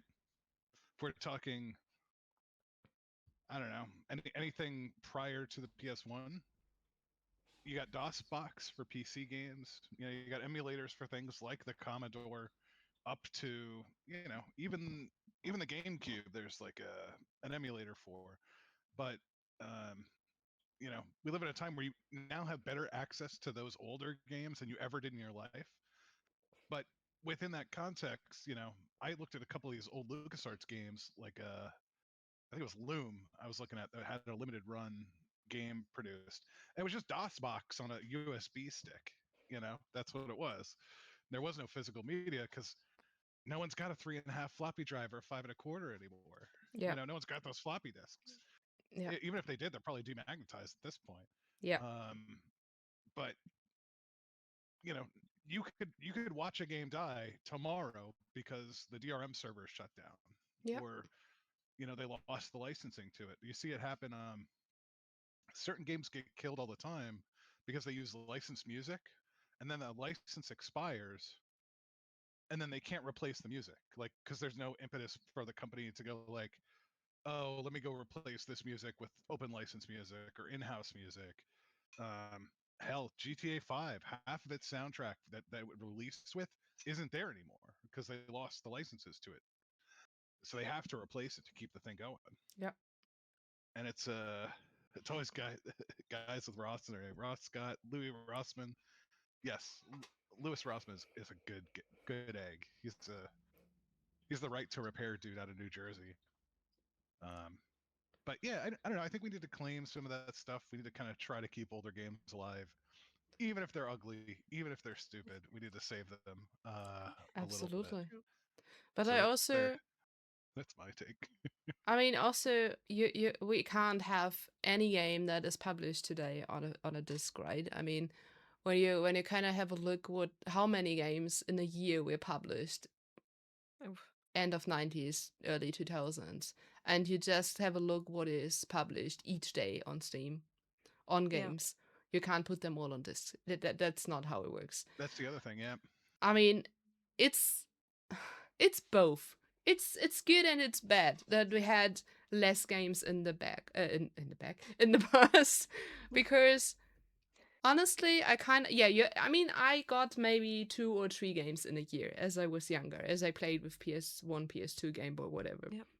Because first of all, there was not a lot of games out there, and secondly, money for me at least. Mm, And but same. what I think was the good part about it is you just stick to the game. It was difficult. You maybe were stuck for days on the same spot, but you tried again and again and again because you just had this one game, or maybe 2, 3 games to this time. So you just kept playing because there were no switch. Today, you kind of start a game, you don't like it, you're stuck, whatever. It doesn't even need to be difficult. You just stuck somewhere Yeah, I'm bored with this. and you just switch to the next game because there are so many games out there. You have so easy access. You have so much to choose from. They are often, I mean, there are games that are way too expensive. That you also have those games they cost shit. You just have all of them, and I do think I kind of like that I have so many games to choose by now, but sometimes I kind of hate that I giving up way earlier than I would have in my teen years because there I would just bite my teeth together and get through it, right? I just would try and try and try and try. I don't have this patience anymore. And I think that's just my modern me, and sometimes I'm sad about it, okay? Sometimes I wish I would be like my older self, or my younger self in this case, and just would stick with a game and just try it again and again and again and again. But nowadays I'm just annoyed and just switch games. And that's also something to take in control when it's about older and newer games. And also sometimes there are games I wish there would be a physical version because I would love to buy it and put it in my shelf. Doesn't matter what it costs. And some games I'm just happy they're just digital and I just can delete them and never see them again. No, I don't know. But also, I mean, doing or having those possibilities to have a lot of games out today is made games weirder. You have more weird games because people in the past would not do this because when they would screw up a game, it could be the whole company was just rid out of the word because they just had this one Yep. shot in a year, or maybe just one shot in 2 to 3 years, because game Yeah. developing back then was even more time investment and more difficult to do than nowadays with all the assets and put it to not that it's that's easy today, but just in comprehension to what it was back then. So when they had one game in 2 years and it was a flop, they had a problem because normally they couldn't Yeah. pay their whole family and workers and whatever. So people back then obviously tried new stuff, but they kind of tried it also in a kind of safe way. And today you have just so weird games. Anyone remember we played this one chicken game on my channel with this really big giant chicken that chased us Oh and yeah. stuff? Yeah. That just Remember. that's just stupid. Or this toilet chronicle game. no, no one would have done this 20 years ago because it would just no one would buy it. But also back then you didn't have as many indie developers. Like you had like the big companies, and they just did what the big companies do. Yes, Sven. I played it a lot as a kid. Well, I played that a lot. I mean, I don't want to say there were no crazy game out there back then, but nowadays it's so much easier. You can buy assets, you have free assets you can use, you have whole sites where you just can buy a whole bunch of asset and put something together, and this is a working game. So it definitely changed a lot. So nowadays it's way easier to make a game. It's not easier to make a good game though. I just say it's easier to make a game. So, and I do think both of them has the good and the bad sides, that you have more to choose from, but also you're overfloated with games, not gonna lie. So also Phil, you have a bot in your chat. Um Already It, yeah, taken care of. yeah. Siribot s- grabs it pretty quick. so yeah. That was me. Oh, Sorry. you did it. Yeah. Sorry, Samo. Oh, okay. So yeah, it changed a lot from back then to nowadays. But I also think what Phil said, it's I'm always kind of happy seeing news like that old games getting like a remastered or something, because sometimes I'm really looking forward to play them again or something, because a lot of games back then deserve to get maybe even a bigger audience than they got back then or whatever. So Mhm. I do like seeing old games getting out there again. I do just sometimes think they are not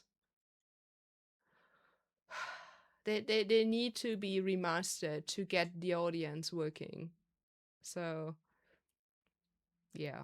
I, or it can go the other way. You know, I don't know if you guys played the new GTA's, the remastered three Vice City and San Andreas, I and never people played like any GTA rebelled. game.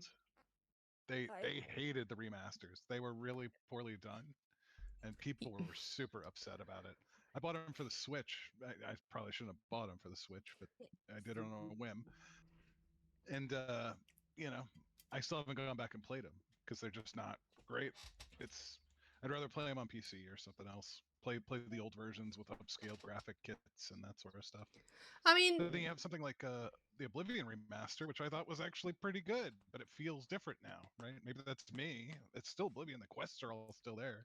It's not like it changed that much, but they're on a marketing. very small path there, right? Because when you, I mean, yeah, but there's no discussion. When they're just poorly made because people wants to make money out of it, it's not worth it. Mhm. Just don't do it. If you want to remaster a game, put your passion and your hard blood in it, please, because then you see that the game mostly gets better. But when you just do it because it has a name and something is maybe, I mean, GTA 6 will come next year, maybe. Who knows? Um they just know, okay, this name will be sell stuff, so they just do stuff to just do it and make money, right? So you will mostly see this. It will be different and people will not like it. Also, when you do remaster, there's a very small path between you really leave it like it is, and some people will think that's just the same old stuff, that's nothing special, I don't want to play it whatsoever. but when you change stuff, there will be the other group of people who's saying, you can't change this. It's not the same anymore. We want this exact same thing. So you can't make everyone happy, especially with stuff like this, because there will be people like they're so deep in the emotional connection, they don't. What you clicking? They don't want to change anything, and then there the others, they just want to see something new because they think they just deserve something special. So it's difficult, right? It's very difficult. And sometimes the remasters, in my opinion, looks better. I mean, I never understood why we got a Horizon Zero Dawn remastered. In my opinion, it looks worse than the original one because it's so more comic style, and I not like this. Well, there was even something to be said. I think I may have shared it with you guys. I can't remember if I did or not.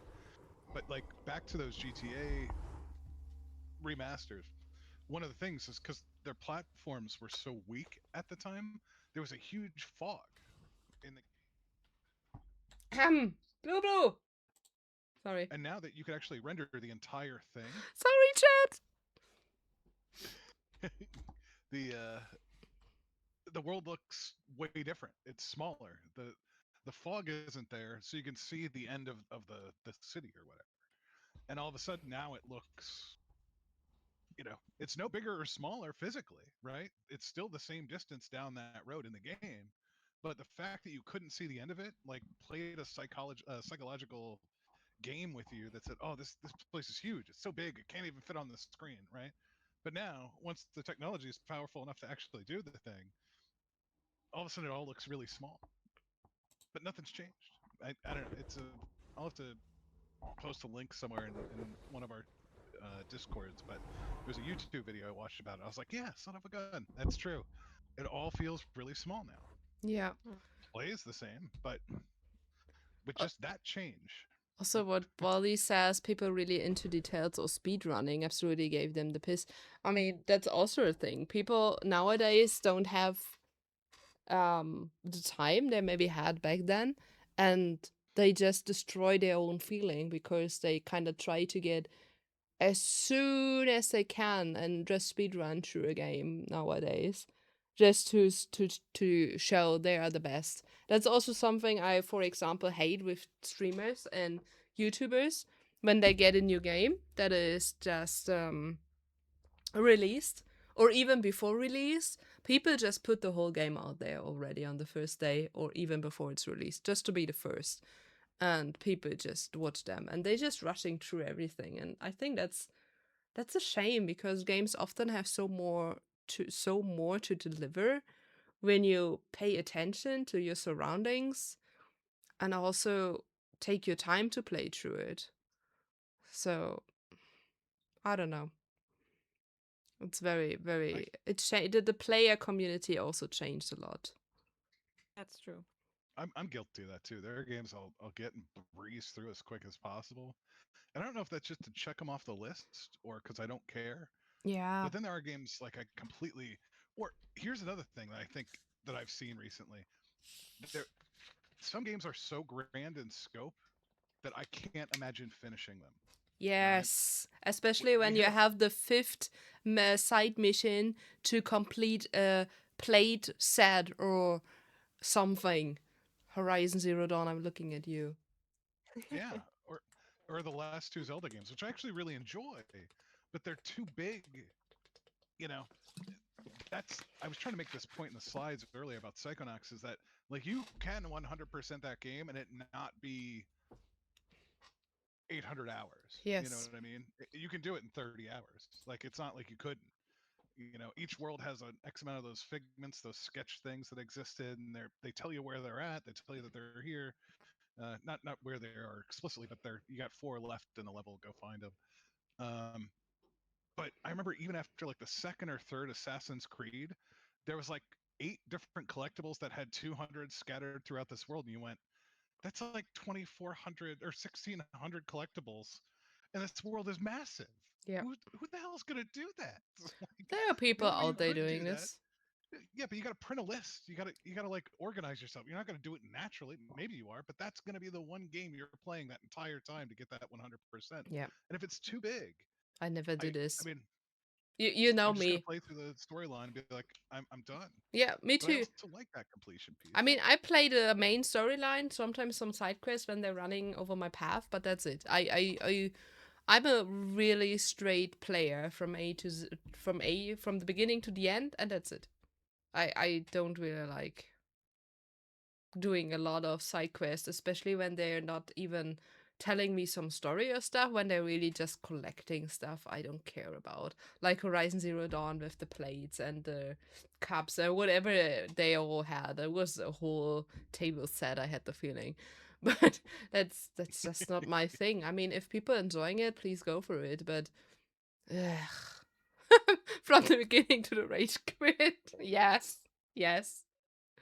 Also very good. Yeah, I don't know. I don't know. I Like, mean, the that's there's so many games out there. We're back on this topic now again, and I just don't have the time and also not the patience to play them all 100%, especially when they're just so big that you just need yeah, really years to finish them. That's just not my thing. I don't like playing stuff like this. I'm a story player. I always say I'm a story player, and I gonna vibe with me being a story player. That's it. that's so valid. I think personally, I'm bit of both. Like, I'm not 100% it, but for one of my favorite games, like, is Fantasy Life. And there I did a lot of side quests because you leveled and that the story was done, but you could achieve higher ranks. And I wanted the higher ranks, so I did the side quests to level. But for example, for Uncharted, I would not look for all the hidden things to collect them. That's something different because I don't gain anything from it because from side quests I can level up. That I get higher ranks, so it gives me more playtime in the universe that I like with the things I do.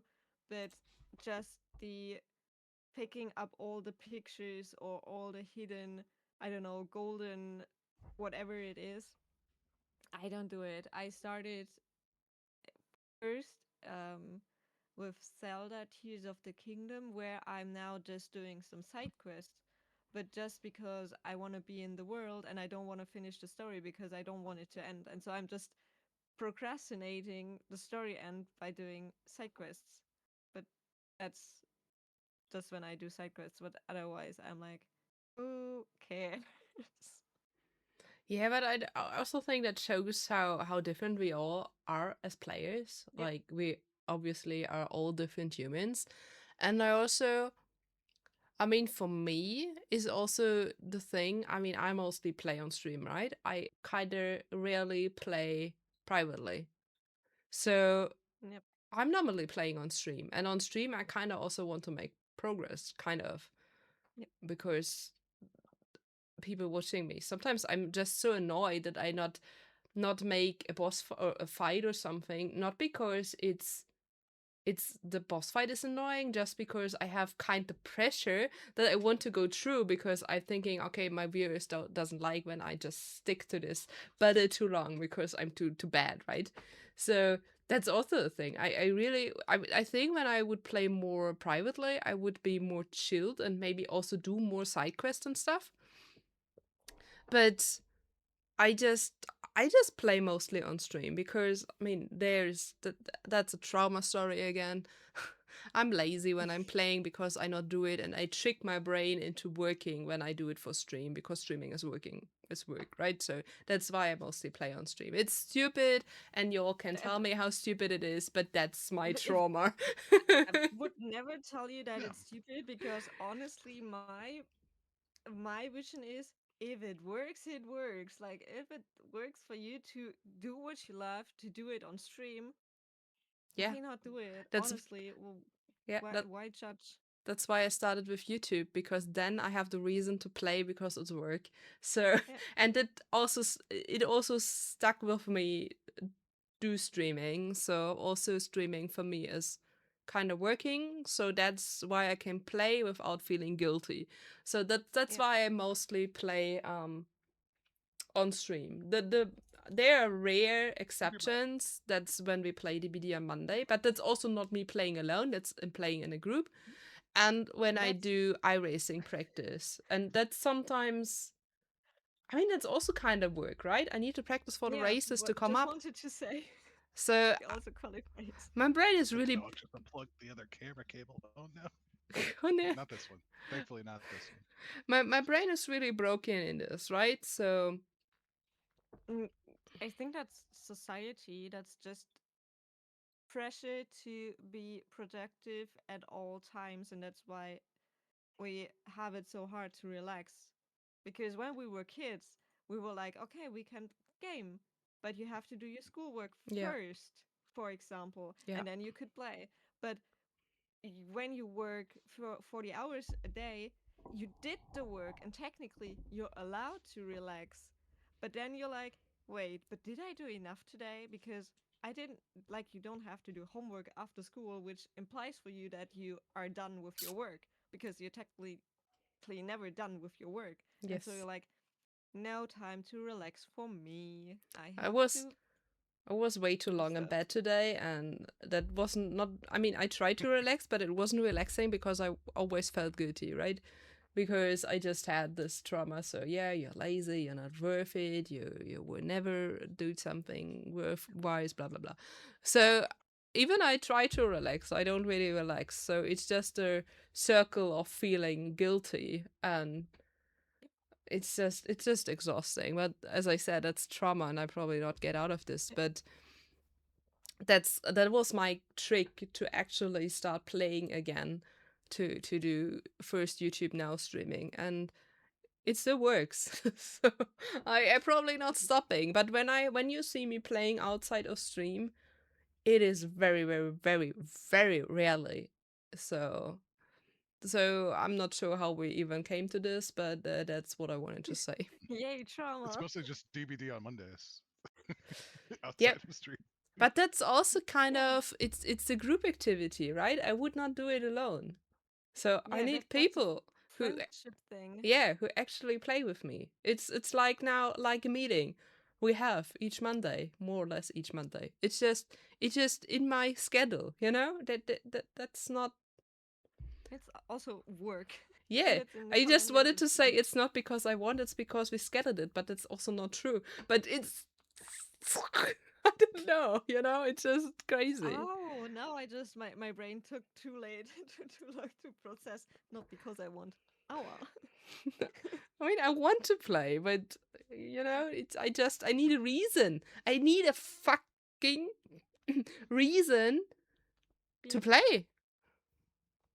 To be allowed to play. Yeah, because you turned 18 and then there were no one to be like, okay, now you're allowed to relax because you did what you had to do.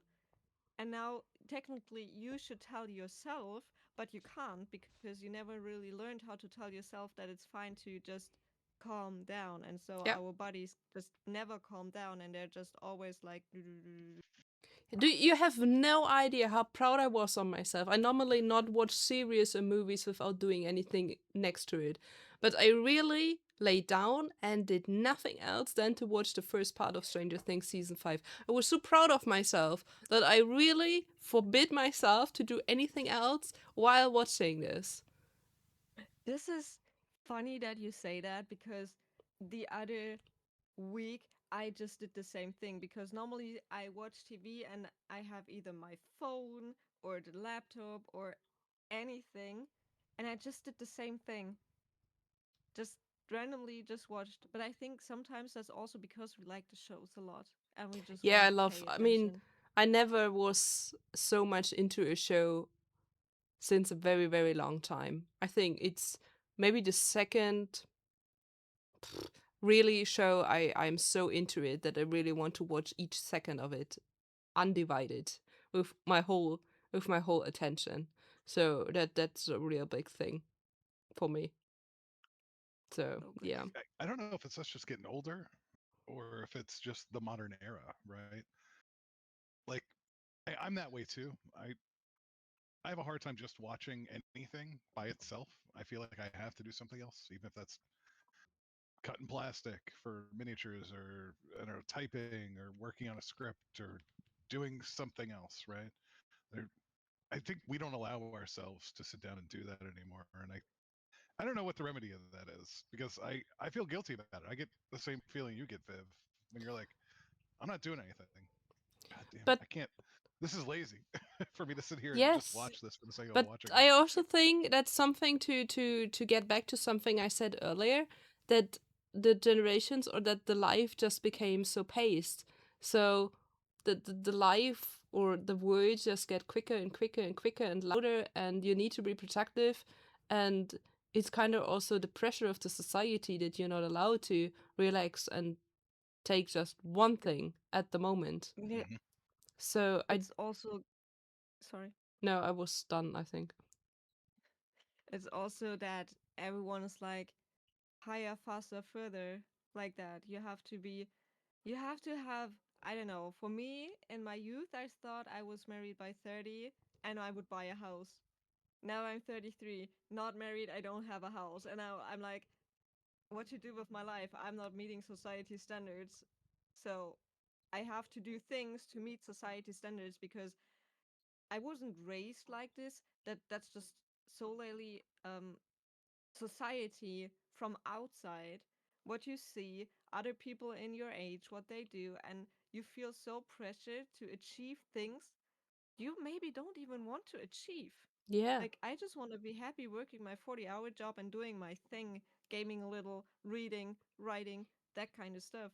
Just, it's just so burned in our heads that we have to go higher, study, take a higher job, more payment, higher job, Have a and family. some yeah, family It's is super important I too. mean it's like as my mom was in my age, she had a 15-year-old daughter, right? I have two cats. So and I don't know. It's just crazy. It's just Miska. Um it's just I don't know. The word isn't like we were born into it and as our parents thought it will be for us, Yep, because it just changed so quickly everything. And then as I said, we set it in and it just taken away again, and we needed to set it in the next one, and it's just continuing. And that's also with our life standards and community standards and society standards. And I do think we feel a lot of it because we were kind of grown up with different things than we can achieve by now. No one of us can afford a house anymore, at least not in Germany, and also Europe is. I'm not sure how the market is in America, but here you just can't. Not great. Yeah, you just can't buy a house here anymore. And honestly, you can have a 40-hour job per week, and you rarely can finance yourself. How should I yep, finance a family? My, yep. let alone from my mental state and energy state and everything. I have no clue how this should work. It's just crazy. If Also, if Miska, you if you stink.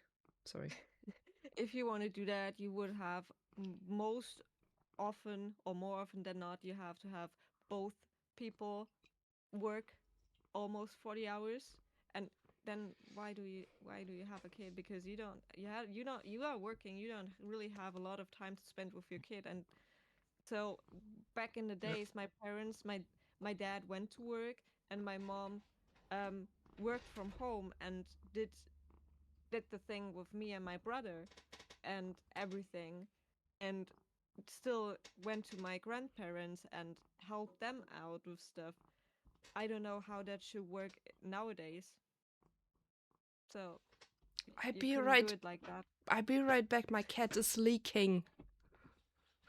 I know. Just Leaking? Oh no. yeah, she is leaking. I'm back in a second or something. Okay.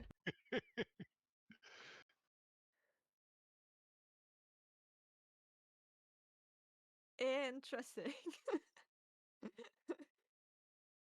I don't have a job, no kids, and I have financial debt. I feel like I have failed. I really do.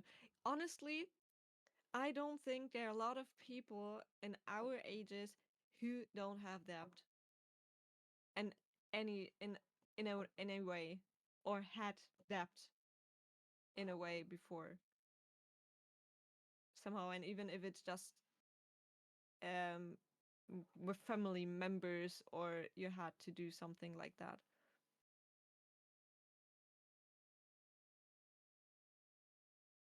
Definitely harder now than it ever was. I don't know. Maybe it's not, but I feel like the baseline stakes are a lot higher. Yep. Like in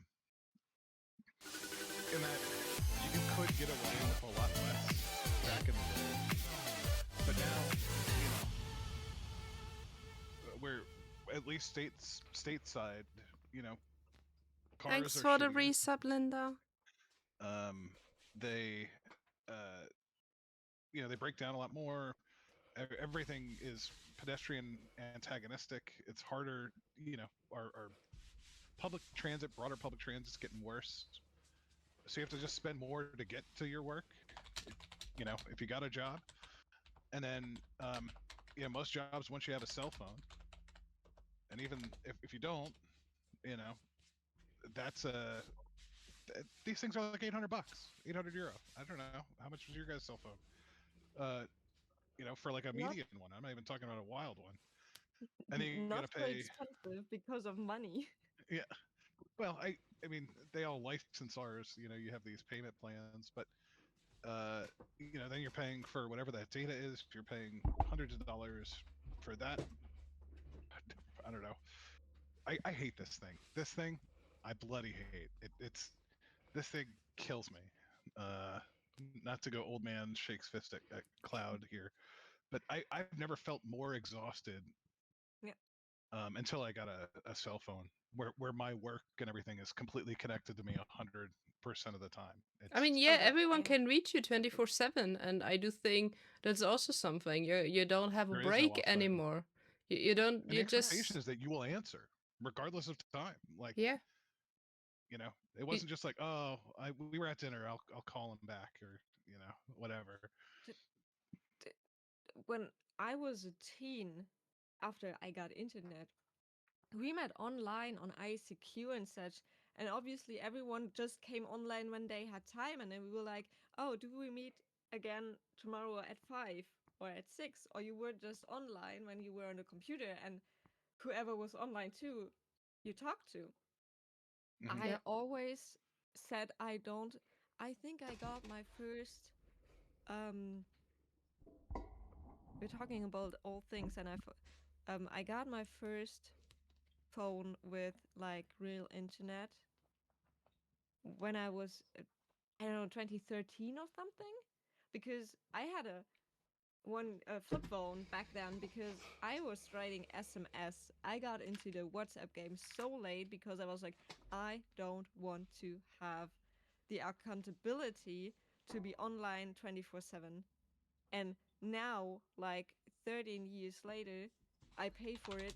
I paid for it with my mental health and with my body because you're just stuck to it. I developed a coping mechanism that when I'm anxious or uncomfortable, I unconsciously take out my phone and I just scroll and scroll because it shuts off my brain and I hate it so much. It's easy to do. I mean, I've had to catch myself doing it, and that's why I had to take a big step back from social media. That was probably the smartest thing I've ever done, because I would find myself sitting there 45 minutes ago by, and I was scrolling through Facebook. I didn't do anything productive. I don't know if I got anything out of that experience. Maybe I see a couple friends' pictures, but Yeah. it's sad that that's the case, and it's sad to tie it back to the initial discussion, how much that's even permeating gaming, right? This Yep. uh, this rapid, fast game consumption I piece of mean, it. the thing is, a game is a big thing one day, and 3 days later, another game is a big thing, and Yep, Yep. that there's this a is constant also churn market. very, very difficult for a lot of those companies and a lot of those games, especially when they're also kind of being counting on multiplayer stuff, for example. They Yep. just need the players because otherwise those games are not working. So Yep. when they're kind of dying, like DBD is still a thing, right? DBD is still working. So you also have a big community. But for example, as DBD came out, there was also Friday the 13th. And Yep.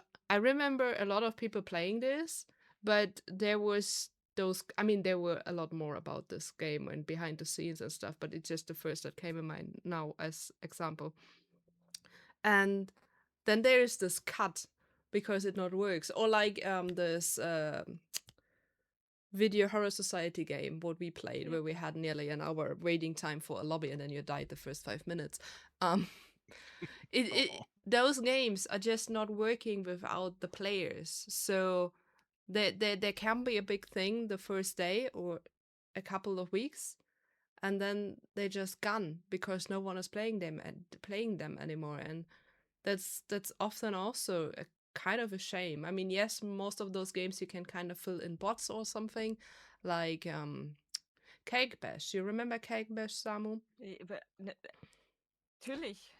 That's also a thing. It was working with bots, but it was less fun with bots, in my opinion, because the Yep. bots were too good. But that's also something that is really kind of dangerous in this very, very fast moving world, because games are a big thing, and the next day there aren't anymore. So, and I don't know, it's Baloo. It's hard to It's Baloo. keep up with everything, honestly. Like Also, when you're on social media, you see people posting. I don't know. It's like with Lethal Company was a big thing.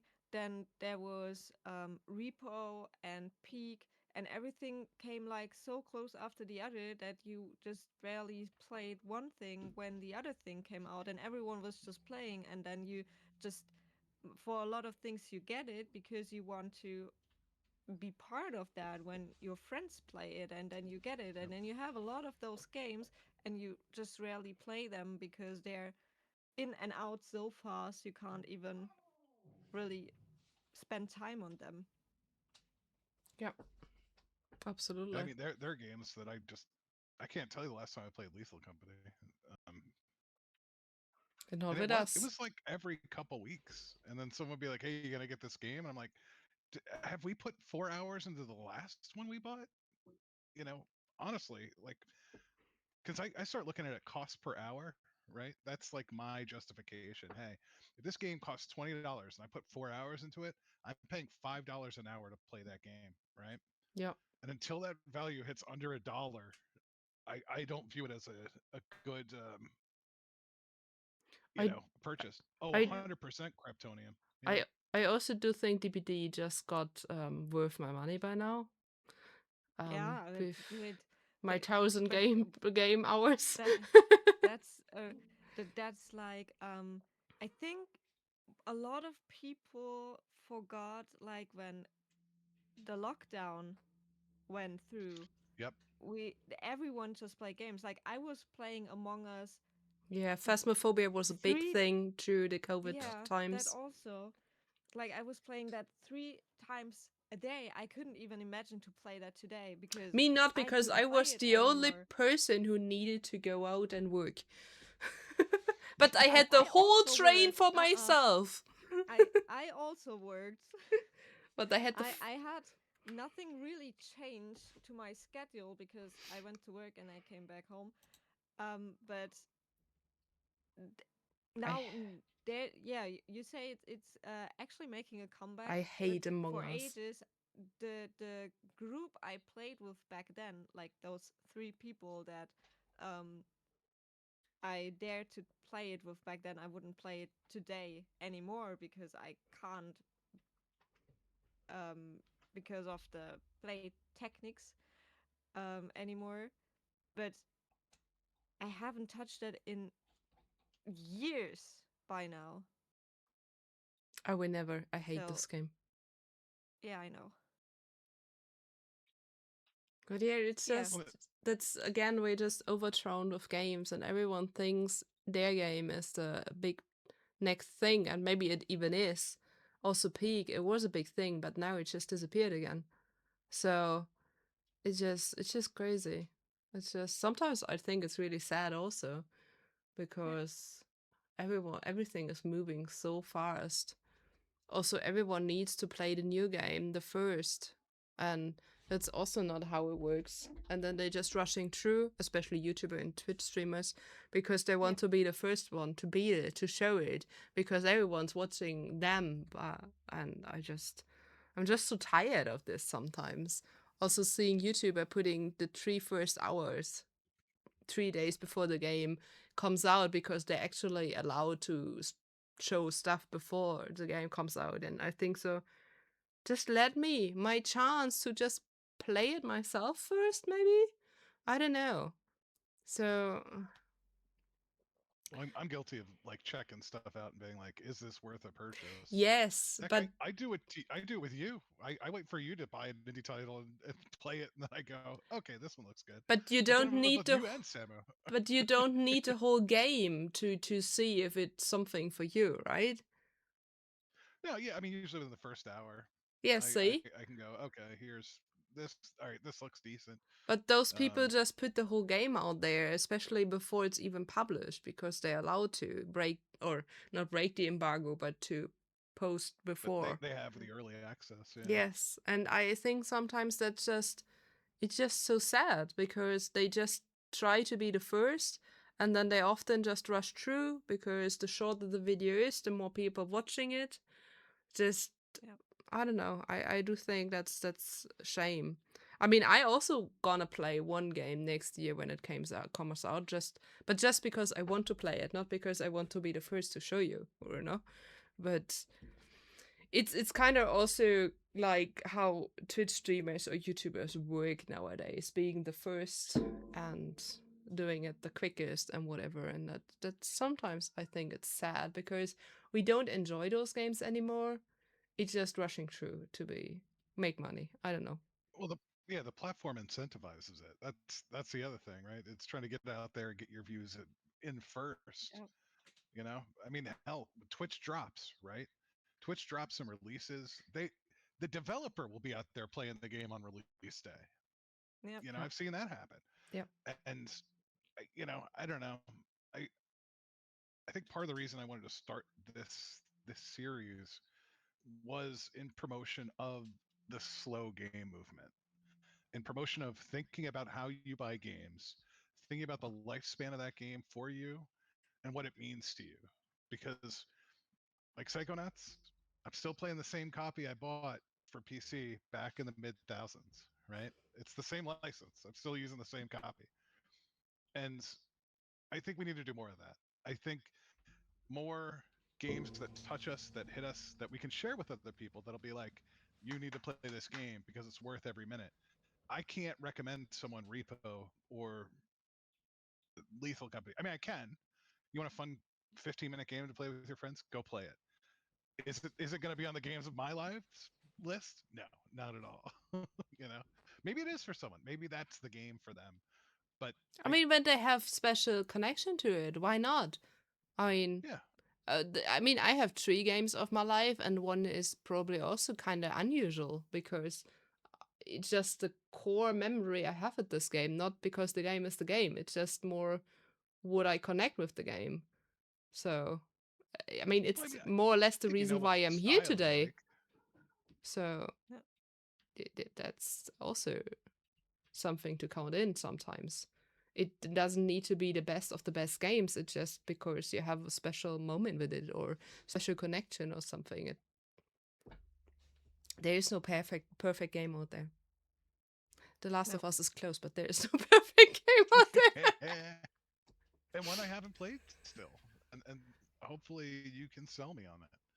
I I mean, can I just can try because I to haven't sell you on 3 games. So Chad, sorry, but you need to go through this with me in three streams because I have 3 games and I will not decide on those 3 games. Sorry. well, it's not meant to be like this is my favorite game of all time. It's more, you know, it's about here's a game that I think is really worthwhile. Here's one that really touched me. So I don't know. You can do 50 if you want. No, it's just those 3. Just those three. Okay. Well, I don't know, chat. You got any questions about Psychonauts as we wrap this up? Because I know it's late for my European cohorts. Oh well. I understand co-hosts. And I was like, yay, I'm a horse too. We're a horse. I mean, yeah. No. All good. I just thought about what end discussion. I mean, now we kind of had this discussion about all the new games and times, and I also was thinking how we can have such like those discussion for my games, but at least for two games, I actually know what that could be the ending discussion, what is likely to do with the game. So Like, I wish we got the interview video to work. Chat, go check out the interview video. I'm a little bummed. oh well. Uh, but it was pretty exciting and interesting. Well, we'll share the link to it. Uh, but I think I'm excited to learn about your passions, both of your favorite games, some of your favorite games, I should say, and same with chat. I'd love to, um, if there's anyone you'd like us to do this with, let us know. I mean, our vision is to have this like have a guest come on and tell us about the game that they love. Yep.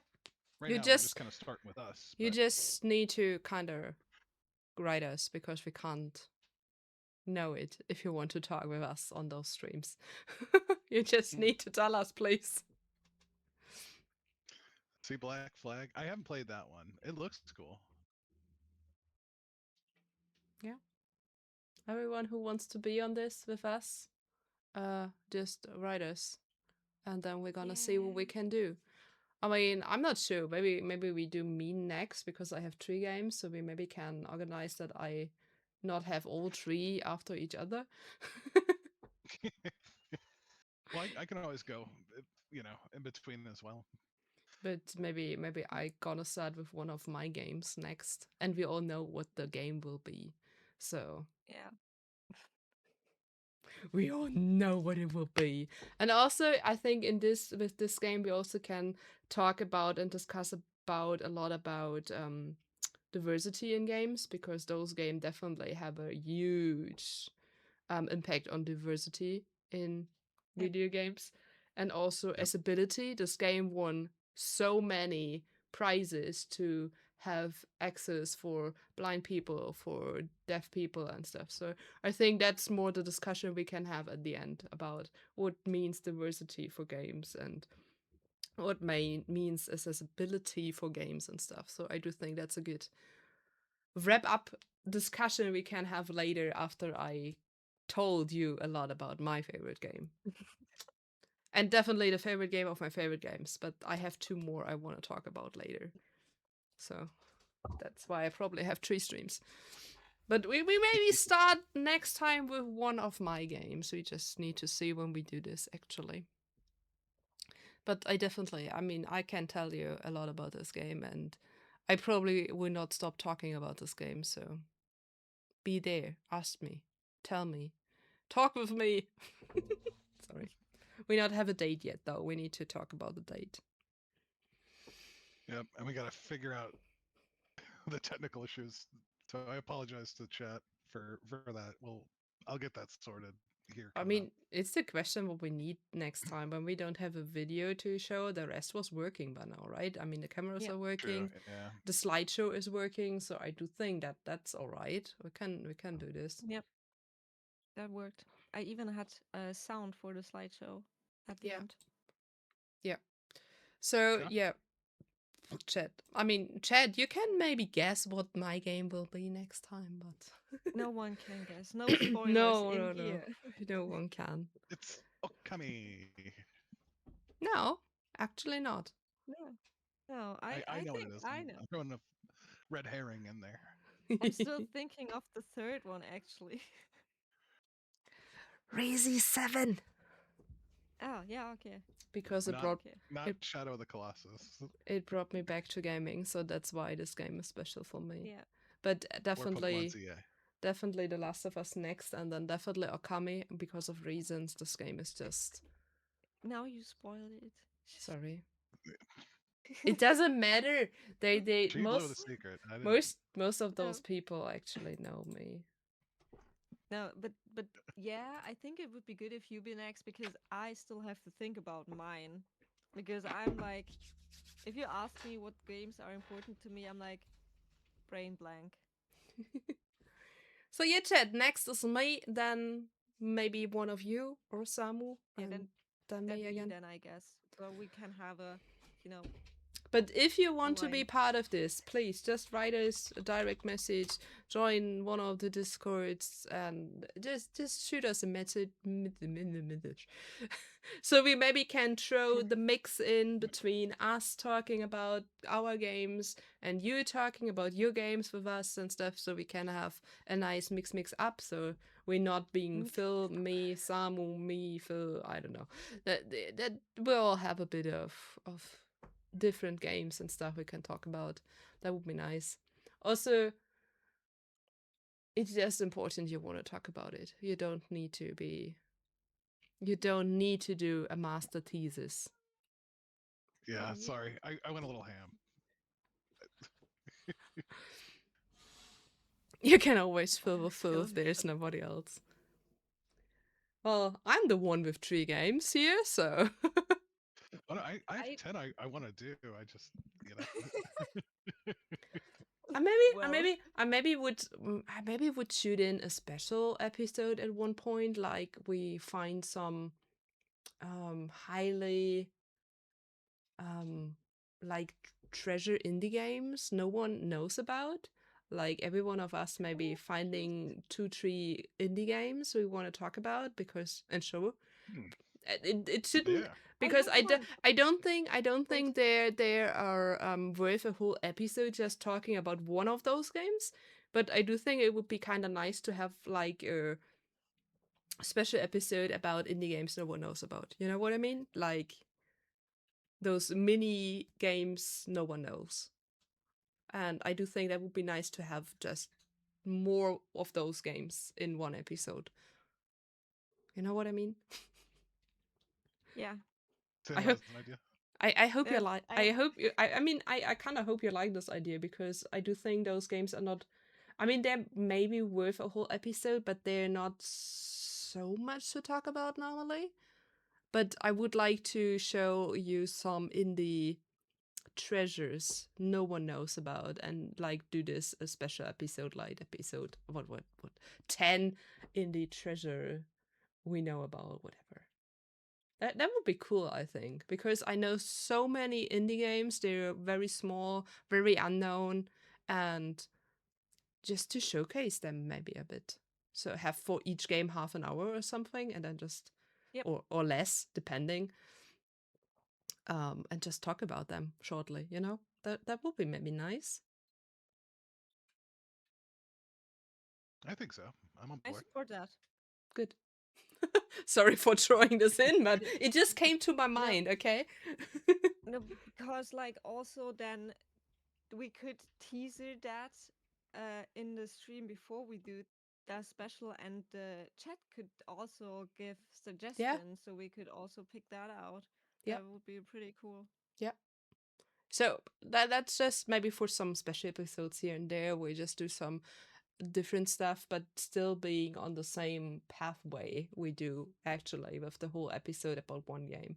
I think that would be nice. Yeah. Yep. Good. And, look, if there's a particular creator you'd love to have us talk with, I can think of a few myself that I would love that we'll reach out to once we kind of do ours. Um, let us know. Yeah, Yes. absolutely. Okay. Okay. Okay. KKK. Okay. Okay. Yes, chat, you like?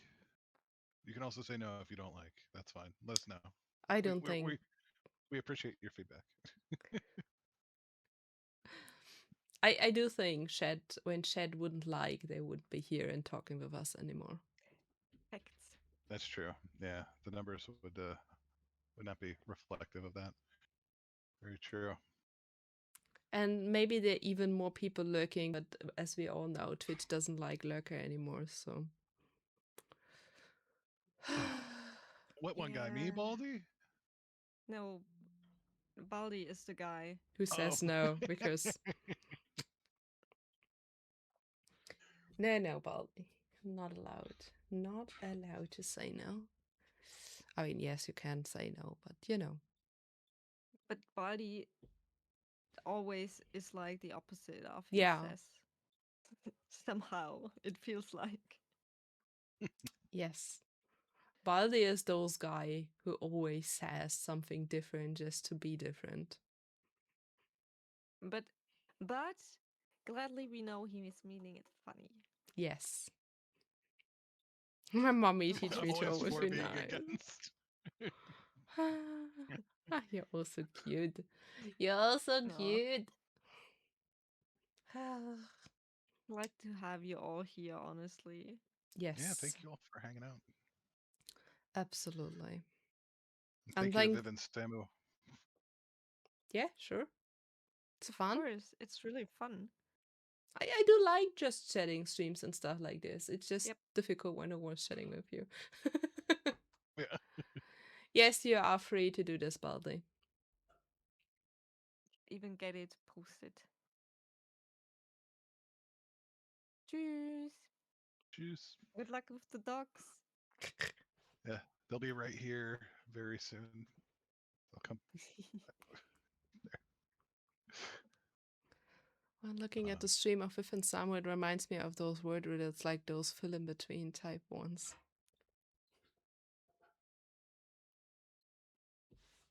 Because Phil is in the middle. Yeah.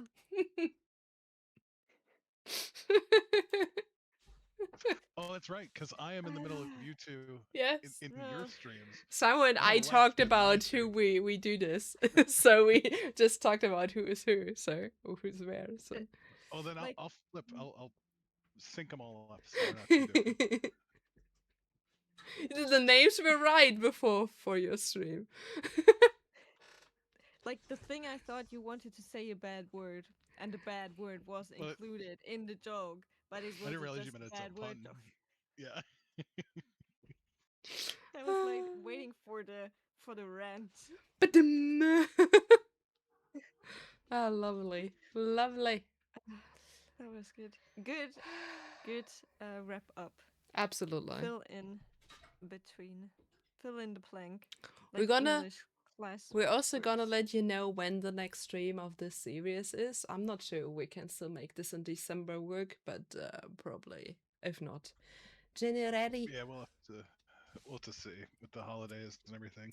But I mean, I don't care about the holidays. But I just have one day, one dinner. That's it. Um, Say so we're gonna let you know over the Discords when the next one will be.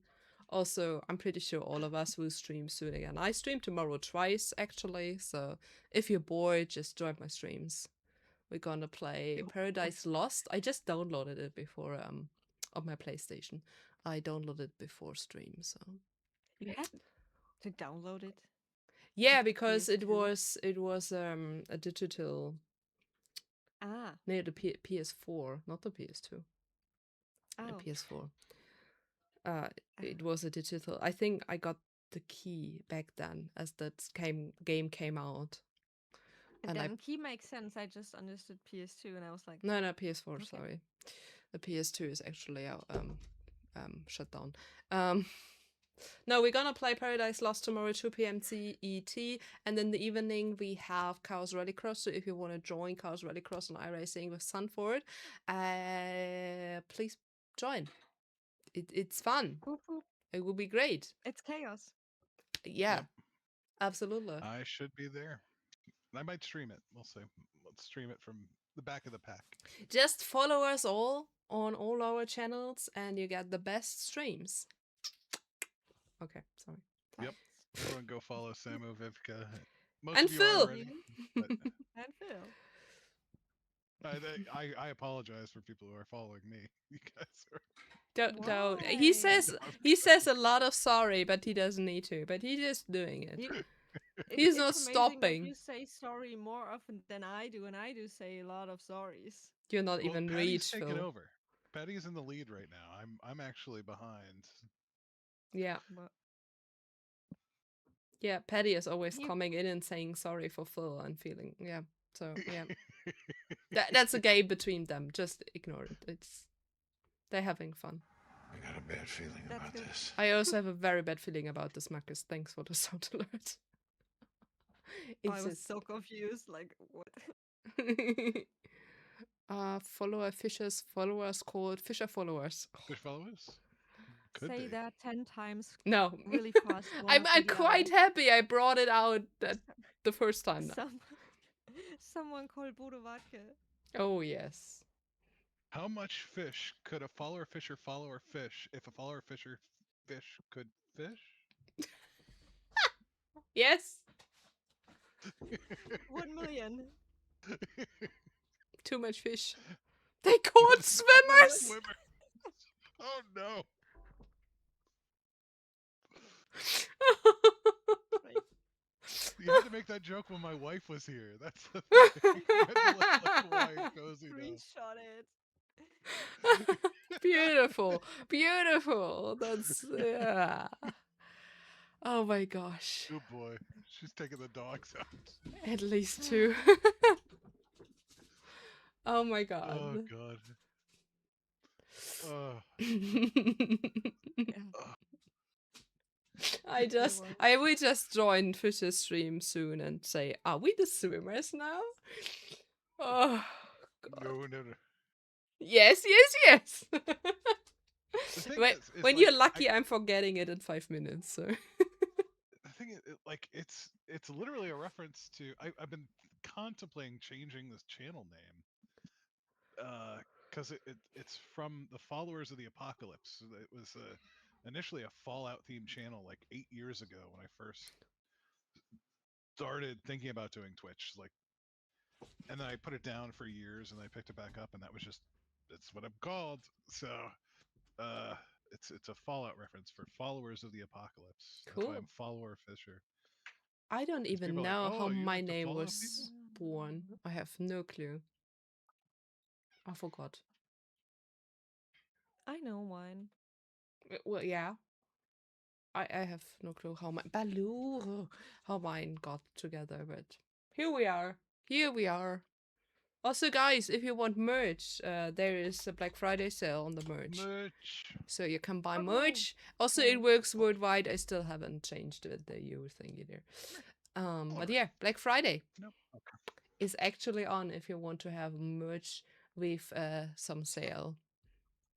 I gotta pick up my coffee mug in a couple days. Tighten your swim weird. The swimmers are here. Oh my god. Wait, that works. That works like really great. Also with that one. Wait. Oh, why is this so small?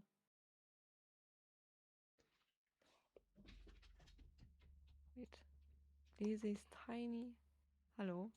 Hi. What's happening? Oh. I need to Yeah. put in the emote. Oh no. You have to put one. You have to mirror one so that it's. I can flip it. I That can would flip be it. so funny. I knew Simon would go back on that one. Like then you have a separate one, and the other one is just part of the what's that called? The arm thing. Oh, the The octopus. yeah. I need to use my actual emotes in the raid message is what I need to do. I need to go fix that. But I also You can cannot go into channels like that, especially with like female creators. It You doesn't look very can. good. You It's not can. gonna look I good. It's not gonna look very nice.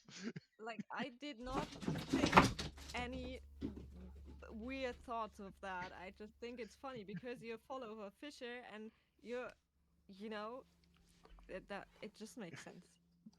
So tighten your swimwear. And then the swimmers are here, which is It rhymes. I know, but it's Male gametes. It's a slang for male gametes in English. I don't know. Doesn't matter. Doesn't matter. We're not going to talk about this. I don't need to explain this to you guys. I love this Oh chat. boy. I love you, chat. You're amazing. Ah, beautiful. Okay. Yeah, let's get out of here. Yeah, but Louis is just getting crazy here also. Yeah, well, Let's go. that was I think a good first episode. Even it probably went a bit different than full planned, but I did have a Cool. different vision, but it went well. I'm happy with You it. went but I do still think that was a good thing. But I also think that's kind of a good concept when we have first like a bit of about the game and stuff, blah blah blah, and then we kind of start a discussion after that is kind of Yep. connected to the game, but it doesn't really need to be about the game. You know, I do think that's a good thing. Yep. Yeah. Let's swim out of here. So I do think that's good. I mean, as I said, for my game, I also probably want to just tell a bit about the game, blah blah blah, and what's happening, blah blah blah, and then maybe doing really a discussion Yep. about diversity into gaming industry and games and how important it is to Yep. have this visible and also kind of big studios putting this in their games, risking a shitstorm. They had a real shitstorm with the second one, so I do think about talking about this, how important it is, and blah blah blah. I think that's a good cats. That's a good discussion. Yep. Teases, Agreed. whatever. So yeah, that I think that's a good concept. It was not as we probably planned or as Phil planned it, but I do think it was. It is a good one. It's a good thing to do. Also, you can just have a lot of active time in chat discussing with us and giving Yep. hints and ideas and your opinions and stuff. So I do think that's a good thing we can make here. Yeah, I'll wrap up the interview. I'll put the shortened one up on Twitch because we can upload I think 2 hours as affiliates. No Um, clue. so I'll put up that because that's about 30 minutes, and I'll put the full interview up on YouTube, and you guys can check that out. Because I thought we had good discussion, and that's my saddest point. Was like I thought that interview was a lot of fun. Yes. Uh, Yep. And you can see me but in a very nice NASCAR hoodie. yep, And cats. but You definitely also see cats. I was gonna say Always. the cats are definitely there. Yeah. Yep. So yeah, Shed, thanks for being here. And I hope you had as much fun as we had. And I hope you're gonna want to see another episode. And I also hope you want to be part of one of the next episodes. So Yes. if you have a game you want to talk about it. And I mean, you don't need to be scared, especially the discussion later. We're gonna lead this and stuff. I mean, we We are good talkers, apparently. absolutely. I'm talking a lot on stream. I'm talking a lot, so I'm always also someone who is kind of getting. I lead now. I don't know. So if I ever do this too much, please tell me. But yeah, I do think that's a cool thing we do here, and also for my chat, I try to plan new chat waves, but it's really difficult at the moment because they say yes and then they start ghosting me as soon as it's about to find the date. So I don't know. We gotta see. But that's also something that will still be happening on this channel. Don't worry. But yeah, Yep. I think that's it for today. So Phil, Yep. it was no this side. It was your. This way. I still try to do this with my hands. That's not really working. Um, But I'm over here on my stream. That's but not on you're mine. pointing off. On mine, you're perfectly in the middle. So, um, That was There simple. you go. All sides. Big arms. We're all doing big arms. Okay. Uh it's your episode. You're about to bring this to an end today. So, yeah, thank Yep. you all. Thanks Peter again for the interview. Keep an eye out for that and we will see you guys next time. I feel like we've been saying goodbye for 15 minutes, so I'll just keep it doesn't short. matter. That's how much we have fun because we just want to leave. It's like me yesterday playing Callisto Protocol, and I was I finish, and soon I will finish soon. Let me also just before you end it, let me also just quickly say thank you everyone for being here because I didn't have the chance to jump in. Thank you everyone for being here. Okay, Yes, now thank you. you go. Take care and swim easy. I can't. All right. Good night, everybody. Bye. Good night. We'll see you Bye. later. Bye. I never put up the end slide. Easy.